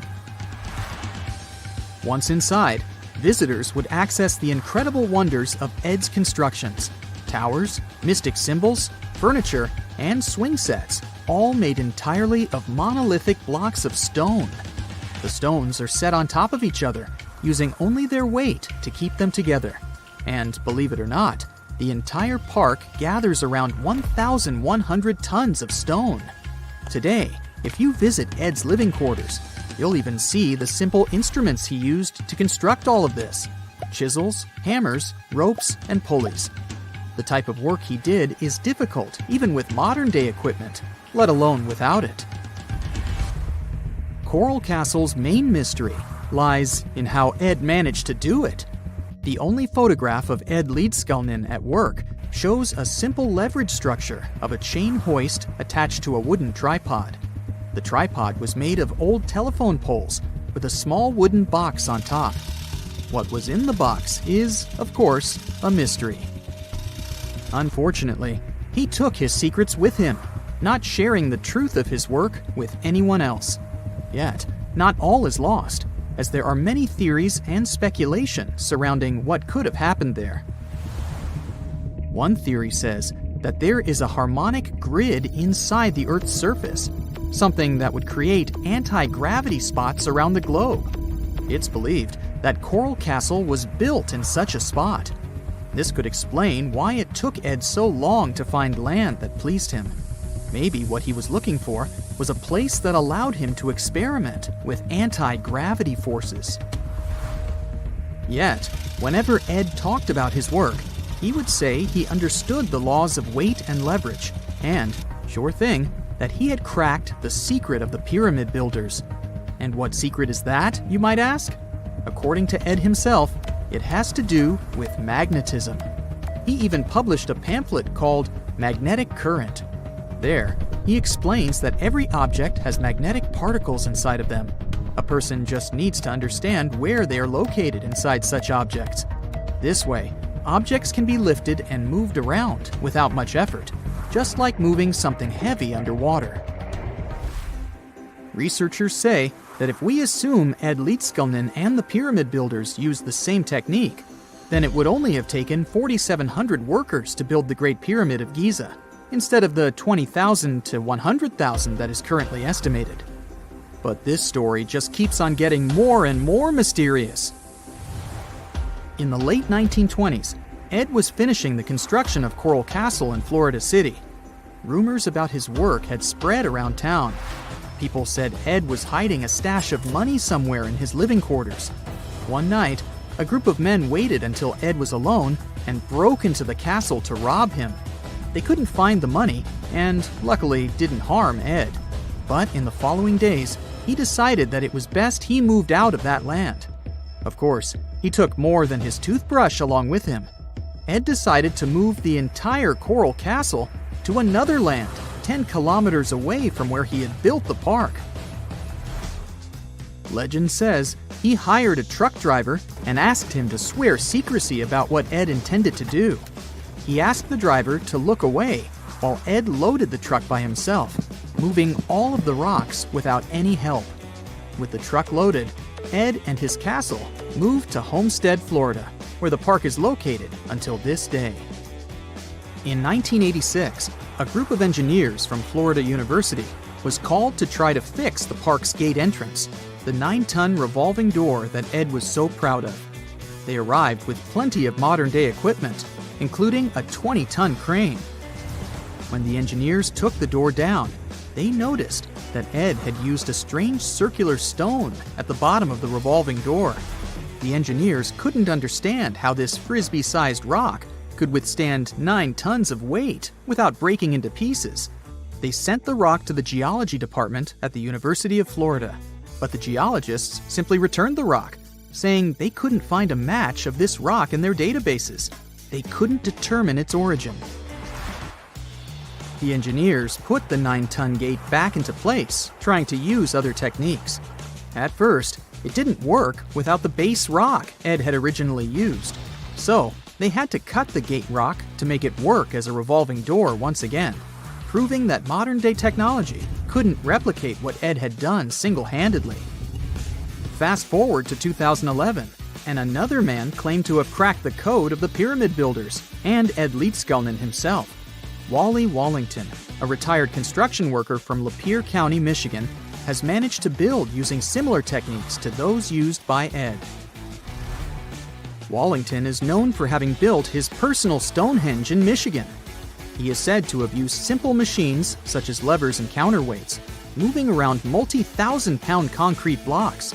Unlike Ed, Wallington has shared his techniques with the public. Multiple videos are showing the clever engineering he built from very simple materials. It sure is impressive. The man has moved his entire barn into another property just with the help of simple tools. However, there is no way to prove that these were the same techniques used to build Coral Castle. To this day, the secrets of Coral Castle haven't been unraveled. But hey, we can always keep trying to solve it.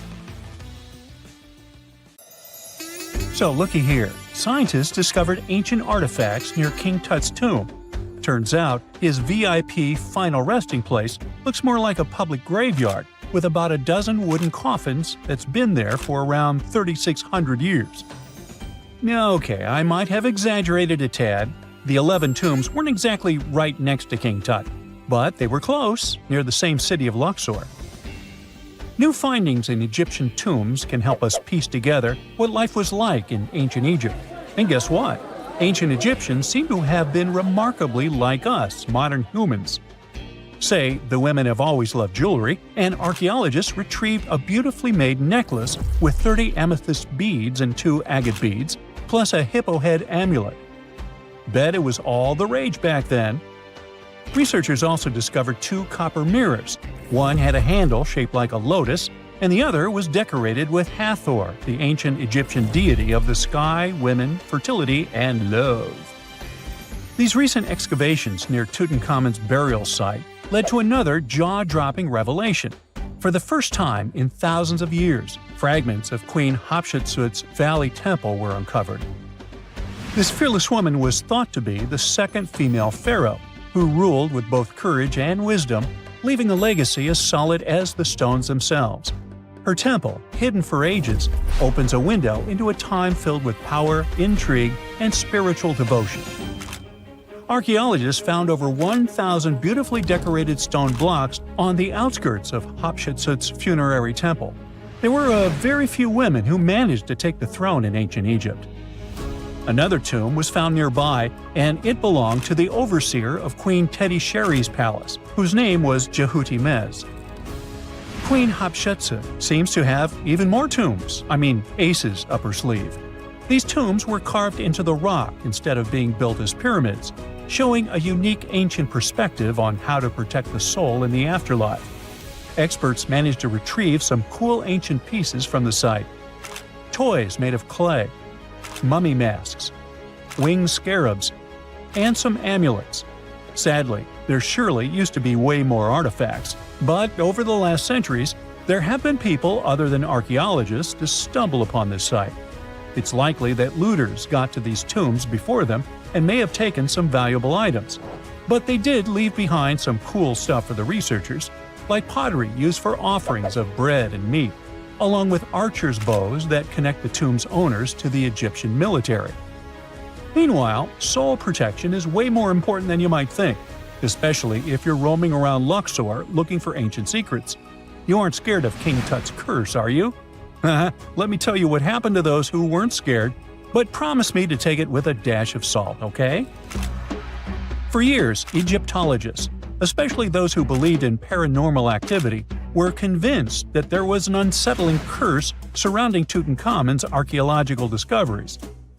This belief stemmed from the mysterious and untimely demise of several excavators who discovered the tomb in 1922 with no logical explanation for why they passed away. It was just easier to chalk it up to something supernatural and avoid the whole mess. But it turns out it wasn't a curse at all. It was likely the radiation that caused those excavators to perish. Now, you might wonder where the radiation came from. After all, while radioactivity was discovered in the 19th century, ancient Egyptians, despite their impressive pyramids, didn't have any radium lying around to make Tut's tomb glow like crazy. So, what could be the real story? It might have been toxic waste behind it all. Toxic levels of radiation from uranium and hazardous waste have been lurking inside the tomb since it was sealed over 3,000 years ago.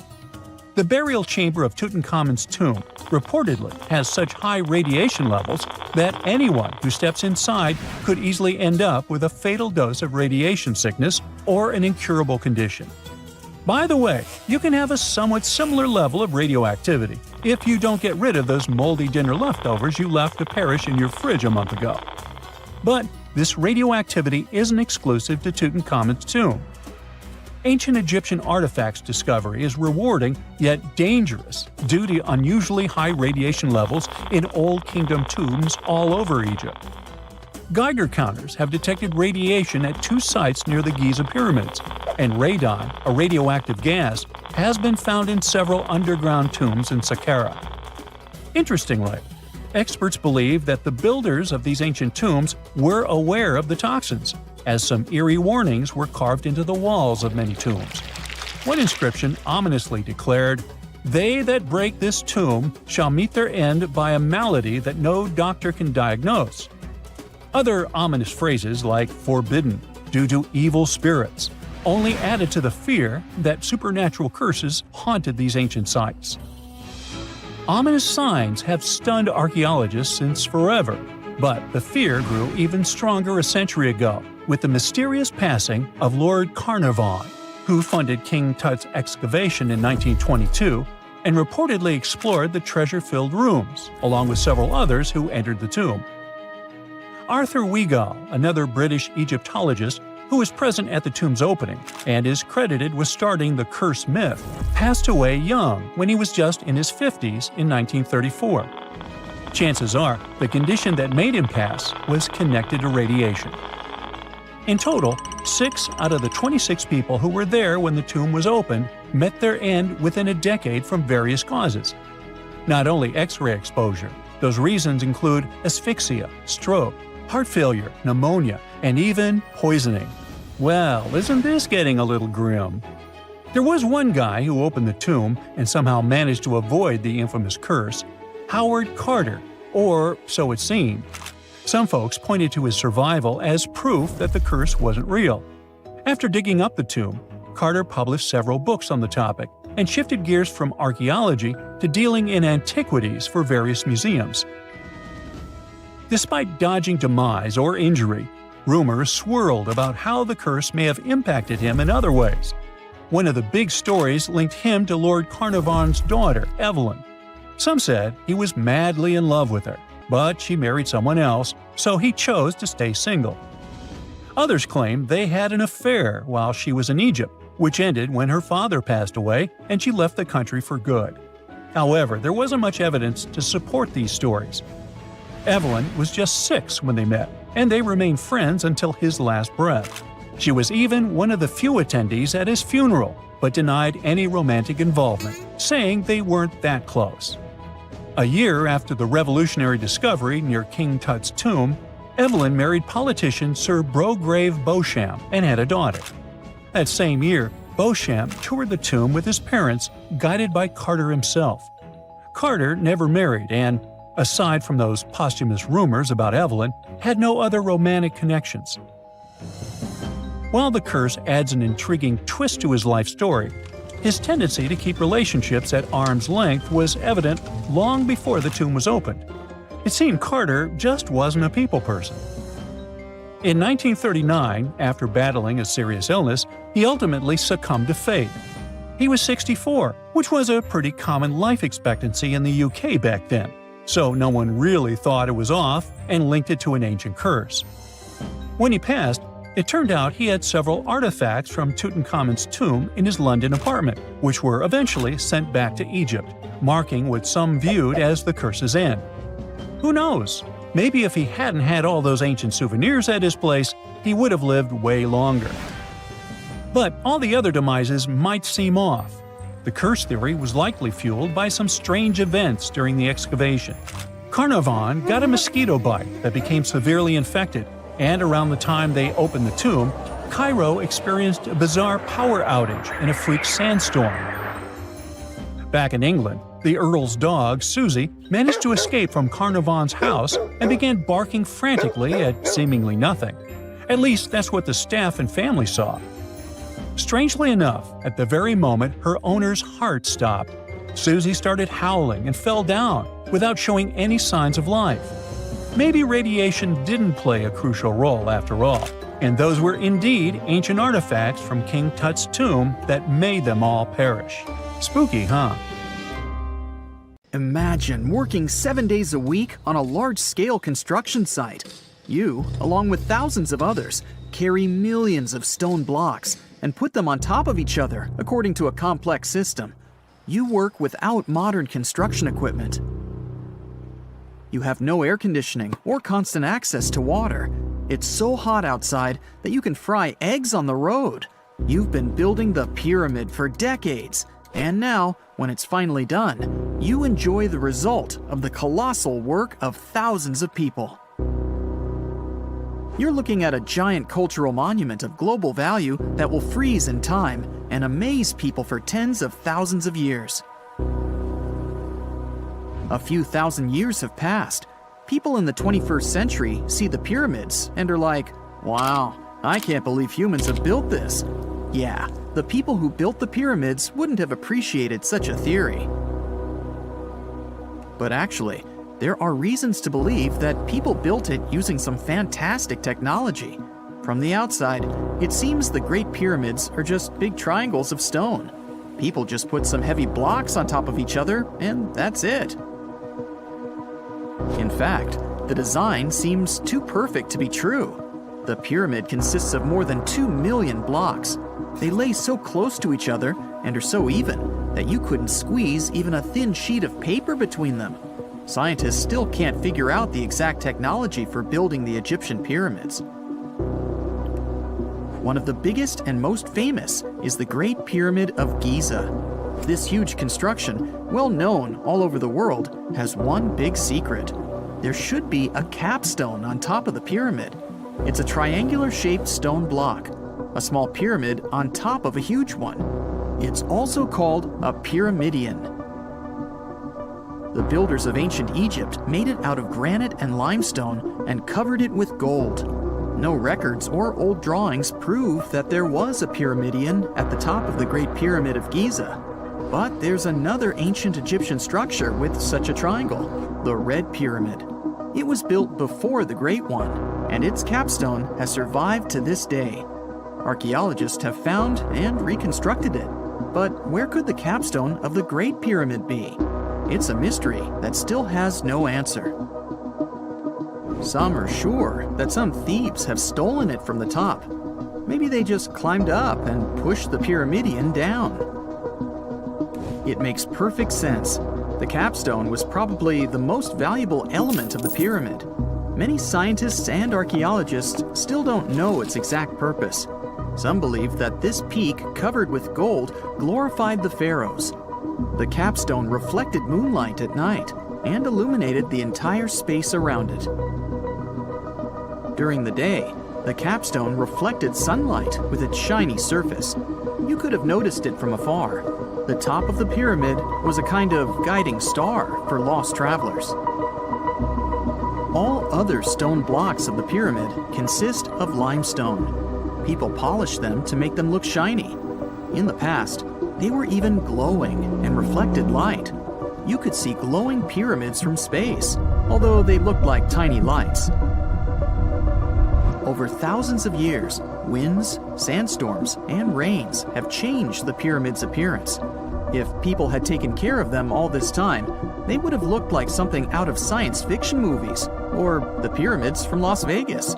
But unfortunately, we will never see their original appearance.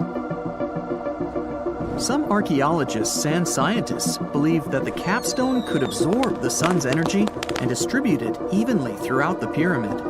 No one knows precisely why the Egyptians needed this technology. There's a theory the pyramids are ancient energy systems. The pharaohs applied this energy to use some unique technologies that were more advanced than all the achievements of the 21st century. And the triangular shape of the pyramids was ideal for boosting this electromagnetic energy.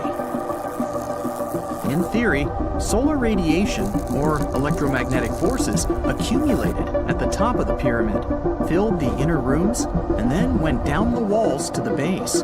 Any surface distortion could prevent the flow from spreading, so they had to create a perfectly smooth surface. That's why they installed the blocks so that nobody could squeeze a needle or razor blade between them.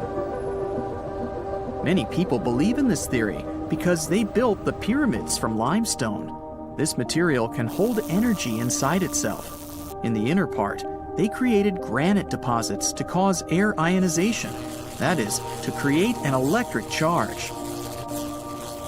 They also dug channels under the pyramid for water to transmit electricity.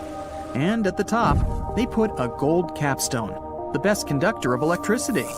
So, this is how you get a great power generator. Different cultures used similar technologies to create electricity all over the world. But these are all theories. If it had been working, humanity would have used these technologies today. There are mentions of the metal industry, chemistry, engineering, physics, mathematics, and astronomy in some ancient records.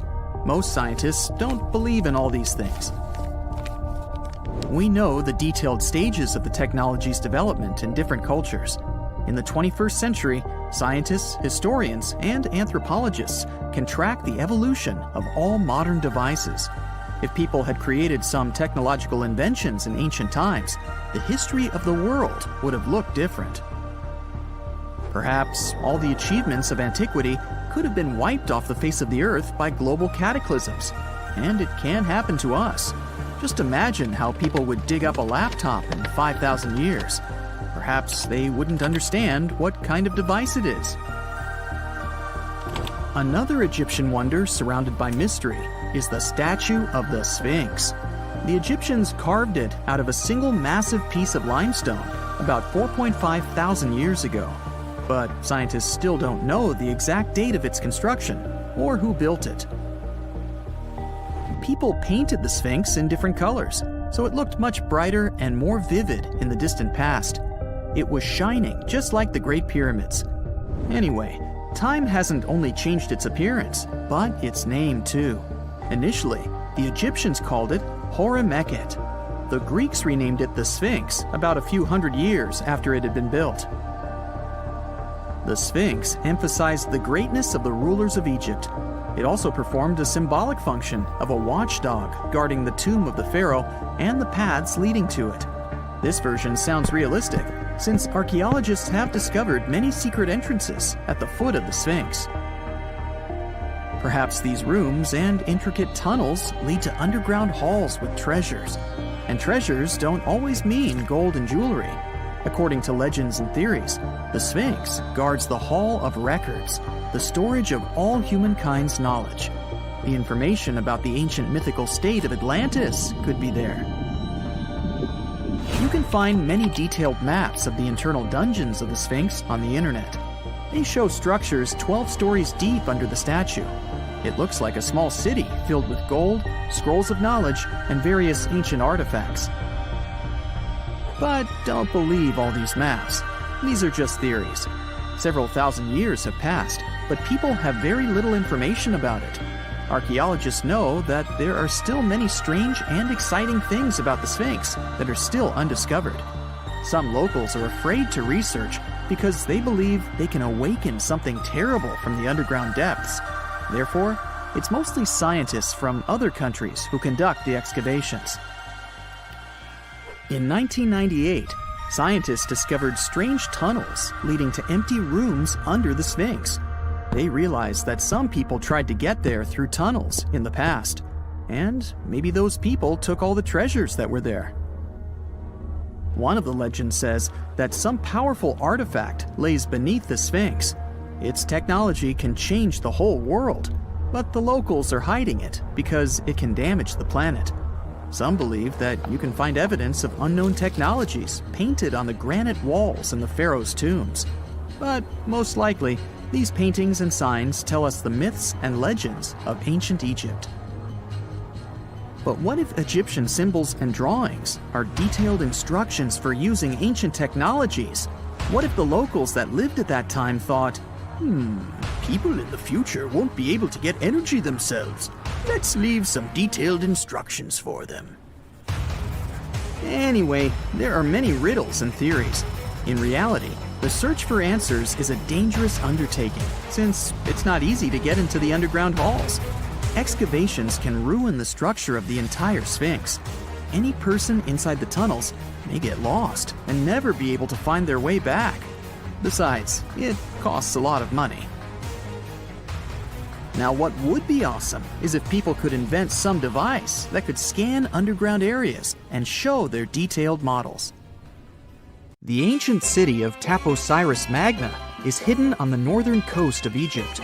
These days, it has very little of its former glory, but what lies beneath it may hold the secret to uncovering a famous mystery, that of Cleopatra, the most memorable Egyptian queen in history. The recently discovered tunnel is also known as a geometric miracle for its time. Excavations have uncovered a 43-foot-long structure below the ground, which is partially submerged in water. Its shape and construction technique are similar to that of the Eupalinos tunnel, another amazing ancient discovery. This one is located in Greece and was built by excavating simultaneously from 2 points, aiming to have them meet in the middle. The use of math and geometry to make this construction was astonishingly precise for those days, more so since it was built near a mountain. Archaeologists that have been working on the Taposiris Magna site since 2004 believe this tunnel may lead to the lost tomb of Cleopatra. The clues they found so far seem to back up this theory. For starters, the city and its temple were built by one of Cleopatra's ancestors, Ptolemy II. All the architecture seems to indicate it was dedicated to the ancient spirit Osiris and his queen Isis. Throughout her reign, Cleopatra did try to associate herself with Isis, so it may be no surprise she chose this location as her final resting place. Scientists have yet to pinpoint Cleopatra's tomb, but research continues with the help of modern technology. To study this location better, archaeologists have even used a special device called ground-penetrating radar. This tool allows us to analyze what lies beneath the ground without being intrusive. Since this tunnel is so old, research needs to be done very delicately. Seeing pictures of what's underground before you start digging is incredibly useful and has been done here since 2011. Finally discovering Cleopatra's tomb may help us piece together her story, especially what might have happened during the last portion of her life, which is still surrounded by mystery. We still don't know the exact cause of her passing. Some believe she may have let herself be bitten by a poisonous Egyptian cobra. Others have suggested that she was well accustomed to toxic substances, even hiding some in her hairbrush in case she ever needed it. But that's not to say she chose to use it on herself. We do have a lot of other interesting information on Cleopatra that's equally as impressive, like the fact that she had a stylist. Most of the images you've seen depicting this famous queen show her wearing black eyeliner. This look was put together by Airas, a woman known to have been her personal beautician. She traced the long line from her eyes to her temples, a makeup technique still used today to enhance the eyes. Airas was an important figure throughout Cleopatra's life, known also as her confidant and close friend. There are even theories that suggest Airas was there by her side when she passed away.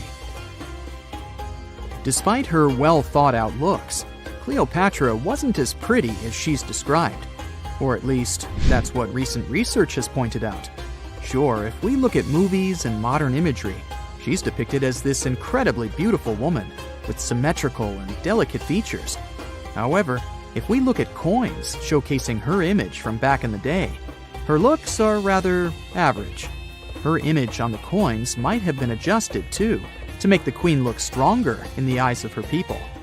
So there is no trusted source available to confirm her image, but her description in most pieces of ancient literature speaks of her other qualities, like her voice and personality, not of her beauty.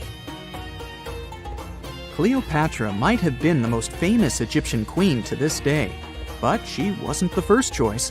She did have an older sister, Berenice, that was initially supposed to take the throne. Berenice passed away before she could do that, so Cleopatra took on the role and began investing in her education. She traveled throughout the country quite frequently, so she could become accustomed to her people and their needs. She was only 18 when the responsibilities were passed down to her, and immediately gained popularity because of her intelligence and education. Her taste in literature was quite good too. She was known to be a fan of Homer, the famed Greek philosopher and poet. Cleopatra loved to write as much as she loved to read. There are even claims that she wrote a book on medicine and cosmetics, but we have no evidence to this day that such work ever existed. Part of being a great leader back then meant you had to speak multiple languages. Cleopatra clearly understood that, and that's why she's rumored to have known many languages to varying degrees. Some archaeologists suggested she spoke Greek, Egyptian, and Ethiopian, as well as many Arabic dialects. She might have even spoken Latin, but there's little evidence to support this claim. She might not have had angelic looks, but Cleopatra was really careful with the way she looked, even with her diet. She was known to have enjoyed simple meals, including a variety of fish. Since she lived close to the Mediterranean Sea, it's really no surprise. As a treat, she liked to eat stuffed pigeons, which she also served to her guests. Other dishes on the menu included vegetables and fava bean soup. Fruits and nuts weren't missing from her diet either, and she was also a big fan of honey. Recently, a team of experts has even tried to recreate her famous perfume. Think of it like the ancient equivalent of Chanel No. 5. Cleopatra was known to be a fan of luxurious scents, which she believed could even influence how people treated her when they met. The basis of this scent is myrrh, a resin gathered from a local tree. Other ingredients added to the mixture were also found back in the day, like cardamom, olive oil, and cinnamon. The results may not be quite as delicate as the perfumes we know and use today. Its consistency was way thicker, and the scent lasted way longer. When she was at the height of her power, Cleopatra might have been the richest person in the world. Back in the day, she ruled over a territory that stretched across the Mediterranean, from modern-day Libya in the west through Egypt to Syria in the east. This is the largest territory ever ruled over by a woman. In today's currency, her worth might have been somewhere around $95 billion. The calendars we use today may have been introduced by Cleopatra herself. She presented the idea of leap years and leap days to Caesar, the Roman emperor she was known to have been close with. Taking her advice, Caesar made these adjustments part of the official Roman calendar. The ancient Egyptians already knew the year was longer than precisely 365 days.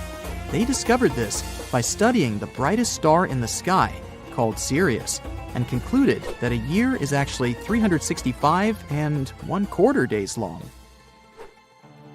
It was Elizabeth Taylor that famously introduced Cleopatra to pop culture when she played her in the 1963 film bearing the same name. Up until that point, it was the most expensive film ever made. It was originally supposed to cost somewhere around $2 million, but ended up costing a mind-boggling $44 million. That's mostly because of script and production issues. To make this iconic movie, producers created 79 sets from scratch, as well as over 26,000 costumes for the cast. Elizabeth Taylor's Cleopatra costumes alone cost somewhere around $200,000. Thankfully for the producers, the movie made headlines and was well received by critics, making it a box office success. A lot of people associate Cleopatra with another famous Egyptian ruler, King Tutankhamun, nicknamed King Tut. Surprisingly, apart from both of them being Egyptian pharaohs, they have nothing else in common. For starters, King Tut lived around 1,300 years before Cleopatra did, and there is also no connection regarding their ancestry. Cleopatra had Macedonian Greek roots, while King Tut was a native Egyptian. We all know some iconic symbols. The Statue of Liberty screams USA. The Eiffel Tower represents Paris. And this mask? Undoubtedly, it's Tutankhamun's, right? Sometimes it feels like historians have squeezed every last drop out of the King Tut story. But guess what? The most obvious details often slip right under our noses. Like the fact that this famous mask didn't actually belong to him, nor was it ever meant for him. Stick with me for the details. Can we get a close-up of that mask? Thanks. See those holes? Yep, they're for earrings. And no, it's not that they had anything against jewelry, but back in ancient Egypt, earrings were typically worn by high-status women or kids. Now, if you know your history, you might say, but Tut was a boy king, wasn't he? You're spot on. He began his reign at just 9 years old. Sadly, that didn't last long as he passed away at a very young age. So when he was 9, he might have worn earrings, but he probably took them off when he hit that no earrings age. Sounds reasonable, right? Actually, not quite. That would have been pretty strange since nobody expected him to pass away young. Certainly not at 9. So no one was preparing a kid's mask for a burial. It's this untimely demise that suggests that the mask used was simply the best option available when Tut passed away. There are more clues pointing to the idea that the mask was found in a hurry. Let's think about this. Even though Tut was mummified and his body could wait a bit, his loved ones wanted him to reach the afterlife ASAP. Some experts even believe the paint in the tomb was still wet when it was sealed. But look at his mask. It's a masterpiece. There's no way it was made in a rush. It's way more elaborate than other simpler cartonnage pieces. The renowned mask of King Tut stands 21 inches tall, adorned with precious stones, and features a golden beard that weighs 5.5 pounds, making the entire mask 22.5 pounds. Okay, I'm a bit confused here. So it seems like it was probably a kid's mask, but it had a beard? I've never seen a 9-year-old with a goatee, and I'm guessing you haven't either. Just think about it. A grown man's face compared to a kid's face. Fun fact for you, our faces pretty much stopped growing at the age of 16, so by 19, Tut would have definitely had the face of an adult man. Can you imagine trying to fit a relatively small kid's mask on a grown man? That would have been super embarrassing, and no one would have let that happen. Right, let's dismiss the kid's theory. Now, the second option, if you remember, is that the mask could have originally belonged to a woman. This is where the beard theory comes into play. Some researchers believe the beard might have been added later on. Here's another twist. What if the mask was actually made for Nefertiti herself, who ended up maskless? In this case, there are two discoveries. Two birds with one stone. For now, it sounds like a conspiracy theory, I know. But let's give it a shot and delve deeper into the details. So, Tut passed away in around 1323 BCE, probably due to malaria. He had other health issues too, like when he broke his leg, and records suggest he wasn't in the best shape. As for Nefertiti, we have no solid data about her demise. Plus, nobody knows exactly when or where she was buried. The supposed year when she passed away is around 1330 BCE, but she could have lived longer, and the mask was intended and prepared for her. Or maybe they just took her mask right from the burial chamber. After all, they were family. Well, sort of. She was said to be his stepmom, having been married to Akhenaten, who was likely Tut's father. But this is not 100% accurate. Some scientists doubt it. Ah, these ancient Egyptian families. It's hard to keep track of who's who. I know, you're not yet convinced that Tut wore a lady's mask. Let me share one more theory with you. Meet Howard Carter, the enthusiastic archaeologist who discovered Tutankhamun's tomb. It was located in the Valley of Kings outside Luxor and, to everyone's surprise, was nearly intact. When he entered, he noticed something odd. This didn't feel like a pharaoh's burial chamber. It was classy and all, but it had a vibe that suggested it was made for a woman. Typically, Egyptian pharaohs had larger tombs that suited them better, and even more strangely, it was oriented to the right of the entrance. This didn't add up. That orientation was typical for female chambers, which Egyptian queens used. Another red flag was that the chamber appeared to have been built in stages, and all the artifacts, around 2,000 of them, seemed hastily placed there. Even more curious, they looked like they were meant for other royals. Carter discovered this burial site in 1922, but it remained a mystery as to why it was so bizarre. Almost a century later, Nicholas Reeves thought he may have solved the puzzle. He claimed that King Tut might not have been the original resident of the tomb. Instead, he suggested that the undisturbed resting place of the legendary Queen Nefertiti could be hidden behind the walls of the boy king's burial chamber. Nicholas studied high-resolution photos for months, meticulously examining every pixel.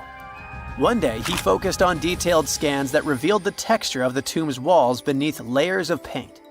He spotted what he believed to be outlines of two doorways that had been blocked and plastered over to hide them from view. The more he looked, the more it seemed real. Could it be a tomb within a tomb? Nicholas theorized there was a hidden storeroom behind the western wall of King Tut's tomb, and his chamber might just be the outermost section of a larger corridor-style network of rooms. It all sounds fancy, but sorry to break it to you. Reeves' theory was debunked. To find out if he was onto something, experts had to use ground-penetrating radar to see the unseen. Reeves' idea was that if there were gaps, it could indicate the presence of additional rooms. And at first, in 2015, one expert even thought he had found a hidden room. But the glory didn't last for long. A year later, after double-checking, it turned out there were no hidden doorways. By the way, Nefertiti isn't the only legendary woman from Egypt whose burial site remains a captivating mystery. There's a cool legend about Cleopatra that you might enjoy. It's said that she once declared, "No man will ever find my tomb." Kind of fitting, right? After all, the person who's come closest to uncovering her final resting place is a woman. Fast forward a few millennia after she passed away, and while no man has located it, archaeologist Kathleen Martinez believes she might have cracked the code. She's been on the quest for Cleopatra VII's tomb for nearly 20 years, and recently discovered a bust that she thinks represents the famous queen. However, not everyone is on board with her claim. Some experts argue that the bust doesn't resemble Cleopatra at all. Alongside this intriguing marble statue, Martinez's team also unearthed 337 coins, some of which, less controversially, feature Cleopatra's likeness. But the real part is that it's still not officially confirmed. There's no doubt about the existence of the small bust. It's carved from white marble, fits in one hand, and shows a woman wearing a royal crown, according to a translated statement from the Egyptian Ministry of Tourism and Antiquities. The big question, though, is who it actually depicts. While Martinez insists this statue is a representation of Queen Cleopatra VII, many other archaeologists argue that the facial features don't match, suggesting it likely belongs to a princess instead. Sorry, I can't resist the temptation of breaking the magic for a moment. Some folks believe that the whole idea of "no man will find my tomb" is misunderstood. Even if she did say it, what she probably meant was "no living soul," and it wasn't about gender at all. It can as well be just a beautiful legend. Toodaloo! And now we're off to almost 5,000 years ago. Let me take you to ancient Egypt, where back in 2550 BC, guess what? The construction of the Great Pyramids of Giza started. People learned to build cathedrals and skyscrapers, but it wasn't until recently that these massive buildings appeared. It's still a mystery to even modern scientists how these pyramids were built 5,000 years ago. No wonder they are one of the 7 wonders of the ancient world. They're also the oldest of them and the only wonder of the ancient world that still exists in the 21st century. It must have taken a lot of cooperation to build a thing that massive, even for today's metrics. But the Giza pyramids weren't the first pyramids ever.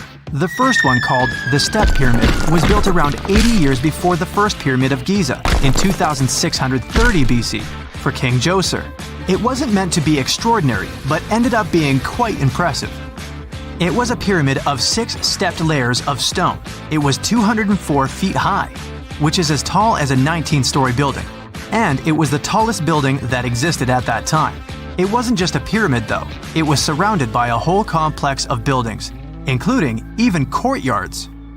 In ancient Egypt, people believed in the afterlife, so everyone, especially kings, wanted to make sure they had everything they needed to get ready for it. Here's why the pyramid complex was perfectly supplied with a lot of objects people used every day. The complex included a pyramid and a kind of a palace. Those buildings had many things the king loved and might need one day, like furniture, food, and gold vessels. After Djoser, building pyramids became common practice, but many pyramids weren't finished. It would usually take about 20 years to build one, but many rulers reigned way less than that. Overall, there are more than 100 pyramids.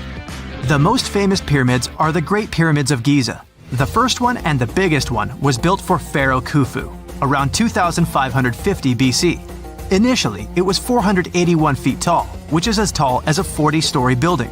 The second pyramid was built for Khufu's son, Pharaoh Khafre, around 2520 BC. It's just a bit shorter, usually standing at 471 feet high, a 39-story building. This is the pyramid with the famous statue of the Sphinx. Sphinxes have a lion's body and a human head. They were built to guard important areas. This one has the head of Pharaoh Khafre and is guarding his pyramid, facing the sunrise. The Sphinx is most well known and is one of the world's biggest and oldest statues. Originally, it had red color and did have a nose. It's still possible to see the trace of red pigment by its ears. But no one knows exactly when the nose disappeared. For some time, the Sphinx was sort of hidden underground, being covered with sand up to its shoulders. Luckily, in the early 1800s, an adventurer with a team of 160 people dug it out. The third Pyramid of Giza is the smallest one, being more than twice shorter. Originally, it was 218 feet high, about the height of a 20-story building. Built in 2490 BC, it was a pyramid for Khafre's son, Menkaure. The pyramids are designed to align with the points of the compass, and their sides symbolize the rays of the sun. But back at the time, there were no compasses. ancient Egyptians figured out the directions themselves and with amazing precision. To align the pyramids, they used two constellations. Originally, the pyramids were covered in smooth white limestone and had a gold-silver top to reflect the sun. Later, the white limestone was taken from the pyramids by other kings and used for other buildings. Scientists estimated that ancient Egyptians used about 2.3 million stone blocks to build the first pyramid. Each block weighed more than 1 ton. This is the weight of a rhino. Some blocks were even bigger, being almost as heavy as an elephant. 4.5 millennium ago, there was no modern equipment to help build it. There were no machines, no wheels, and even no steel. The only metal available to them was copper. Even today, scientists aren't sure how the Egyptians managed to build the pyramids. There are no records left that would shed light on it. Some even think that Egyptians wanted to keep it as their secret and didn't even record it on purpose. Many believe that poor people and foreigners built the pyramids, but it's not true. Actually, the builders were very skilled workers, and they were fed and paid well. The archaeologists claim that the builders lived in a nearby temporary city and were a highly organized community with a strong leader. Scientists say that around 20,000 people worked on each pyramid complex, and it took about 20 years to build each. It probably was a national project. The construction site was large in resources, and food and essentials were likely to be contributed from all parts of Egypt. Even with all that support, it remains unclear how people managed to cut, transport, and assemble those huge stones. One of the theories suggests the stones were most likely transported on boats down the Nile River. Then, there was a harder part. They had to be moved to the construction site. For that, they probably used wooden sleds.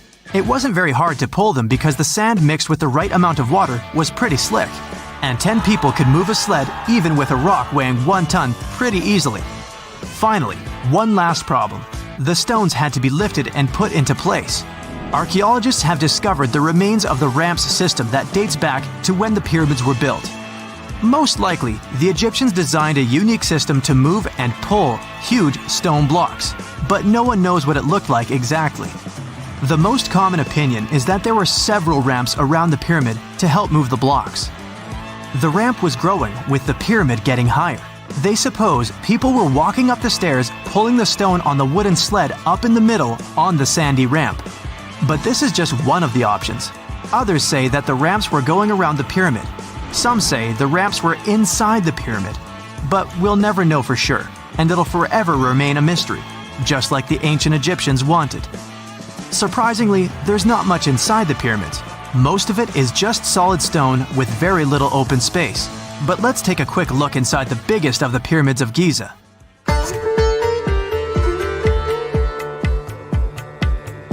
From the entrance, there are 2 stairs, one going down and the other one going up. The descending one takes you to a chamber located underground. That's where the pharaohs are, but not in this pyramid because Khufu wanted to stay higher. The underground room is partly unfinished. The room with Khufu's sarcophagus is called the King's Chamber. It's upstairs and then through the tall and long Grand Gallery. Below the King's Chamber, there's a room called the Queen's Chamber. There are no queens though, and no one is sure why the room is called this. Unfortunately, none of these have any hieroglyphs on the wall. They're just bare. If you want to see them, you should go to the other rooms that are decorated. Those pieces of art are depictions of ancient Egypt's culture and daily life. The texts allow researchers to study their language and grammar. Sadly, the treasures that once were here in the pyramid are long stolen. From that room, there are several tunnels for an unknown purpose. There are many tunnels and passages inside the pyramids. There are many chambers and shafts and secret ways. Scientists have been sending little robots with cameras there for some decades already. And the robots did discover another chamber a bit upstairs with hieroglyphs on the walls. But even today, much of the pyramids is still unknown, and there's no so-called building plan of the pyramids. Egyptians did create a mystery no one can crack for 4,500 years already. Scientists recently started to X-ray the pyramid to learn what's inside it without entering